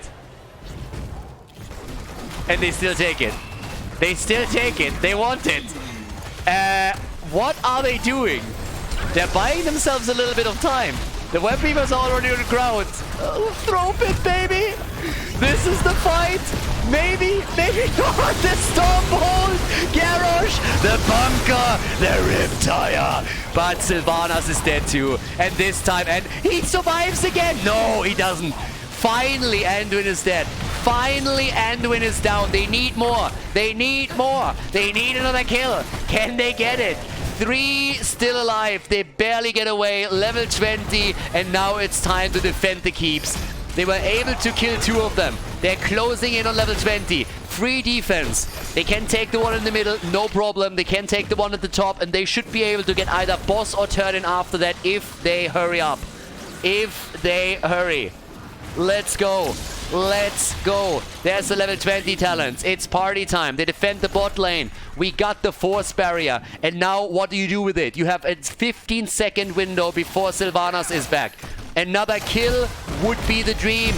In comes the play. In comes the play. They're baiting them. The Koreans, the master baiters of Heroes of the Storm, are coming in. They bait the blue team into a fight against Hogger, and they're looking for the kill. And do they find it? Do they find it? No, they don't. Not like this. They gotta turn in. They gotta go for the boss. They gotta do something. Something, for crying out loud. Just following Blaze might have been the play here, but now it is a 5 versus 5 again. We got the big red button. The Horda pulled into the secret stash. They go for the camp. And at least the blue team doesn't have enough gems for a turn-in this time. Well, because he got this many already. It had 3 turn-ins. What a game. What a series. The jump, the flip, the Stormbolt, the light bomb. Sylvanas light bomb hitting 3 in the back. Riptire, but no kill. No kill. And there comes the push. Anduin is low. He's running away. What a fence. Mirrodin is running. Blaze is already dead. The dwarf with the stormbolt. They want him and they get him. The Koreans. The Korean team. The turn-in attempt by Hyde. The rest of the team moving topside for the boss. Keep in mind, they only dropped a single fort thus far. Only one fort has fallen. They have to go through everything to move to the keeps. And talking keeps, our boy Hogger needs to rush to the bot lane to make that one safe, because this is not looking good. Web Weavers are going to defend the lane after he takes the catapult. Boss is taken, of course, at the top. And this is the moment to finally push and get some damage done. They need to go through that top lane. They're going to crush the fort like hot butter through cheese on their way to the keep and potential victory. Sylvanas in the middle. Look at this. Burning it down. That Web Weaver doesn't do jack shit. Bot lane still pressuring. Hogger coming in. They're trying to intercept her. They're banning it. They're intercepting her, at least attempting to. And it doesn't work out for them. They move back towards the top in an attempt to take the keep. They need to push this a little bit further right now. Ults are ready, at least on the side of Tychus. Tacita doesn't have it just yet, but it will be there pretty quickly. Another 10 seconds, and here comes the big red button, and he presses it. He presses it! And Sylvanas, how are they always surviving with 2 hit points? How is this always happening? 2 hit points and they survive. The keep about to fall. Bottom fort has fallen too. The keep will go down and they are moving back. Mirrodin in a position where he could jump in. Oh! The Web Weavers on the way at the bot lane. And they are rotating over. They pretty much equalized the position on the map. They are slightly ahead now. The Koreans, they have a chance to win the game. But the Chinese team, all they need is another teamfight victory. And they had so many already. Junkrat, he prepared so many kills for the team. He did so much for them. And let's see what they can do here. It's getting nasty. 6 stacks on Tychus only. Another turn in. They get it. The double turn in for the Koreans. They had enough gems and they're using them. I expected interrupts. That didn't happen. Now they have the double turn in. 54,000 damage for Tychus. Another 25 seconds for Odin. And here comes the move. This is the momentum. This is the push. This is the opportunity. They move to the bot lane. There's the check. No Horder pulled. They're taking this. Bam! Easy. Take those minions down. Move in the middle. Move to the bottom. Push both of the lanes. Let the Web Weaver at the top go for the core. The Chinese players desperately defending now.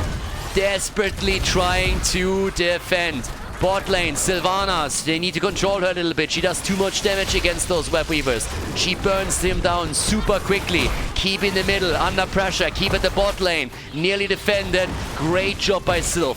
And here we go. They keep in the middle. They won't be able to hold it. It's the play for core. They're going to try and play for core here. They still got Archon. They still have, of course, the big red button a little bit more active, zoning them out as best they can. And the core is starting to lose its shield, but they don't want to risk anything. They're already moving back. There's a stormbolt. The engage is happening. The Chinese are moving in. Mirrodin eats a shit ton of damage, but he makes it back into the bunker. And the core nearly lost its shields. They're isolating Blaze. No more bunker for him. Mirrodin's jumping in, trying to help his buddy out. The Stormbolt connects with Tychus. But now Mirrodin himself is in trouble. And he's in deep shit. And he goes down. Mirrodin is dead. And Blaze is also experiencing the pain train. Choo-choo! The pain train is on the move, everybody. 10 kills to 10.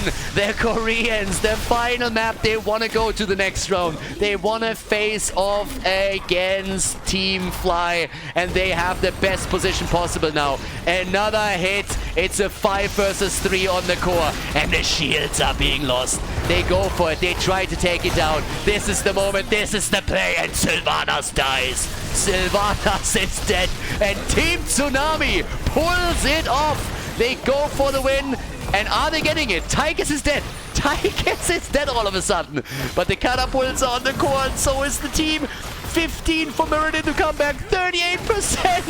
38. And they're pogging their way to victory.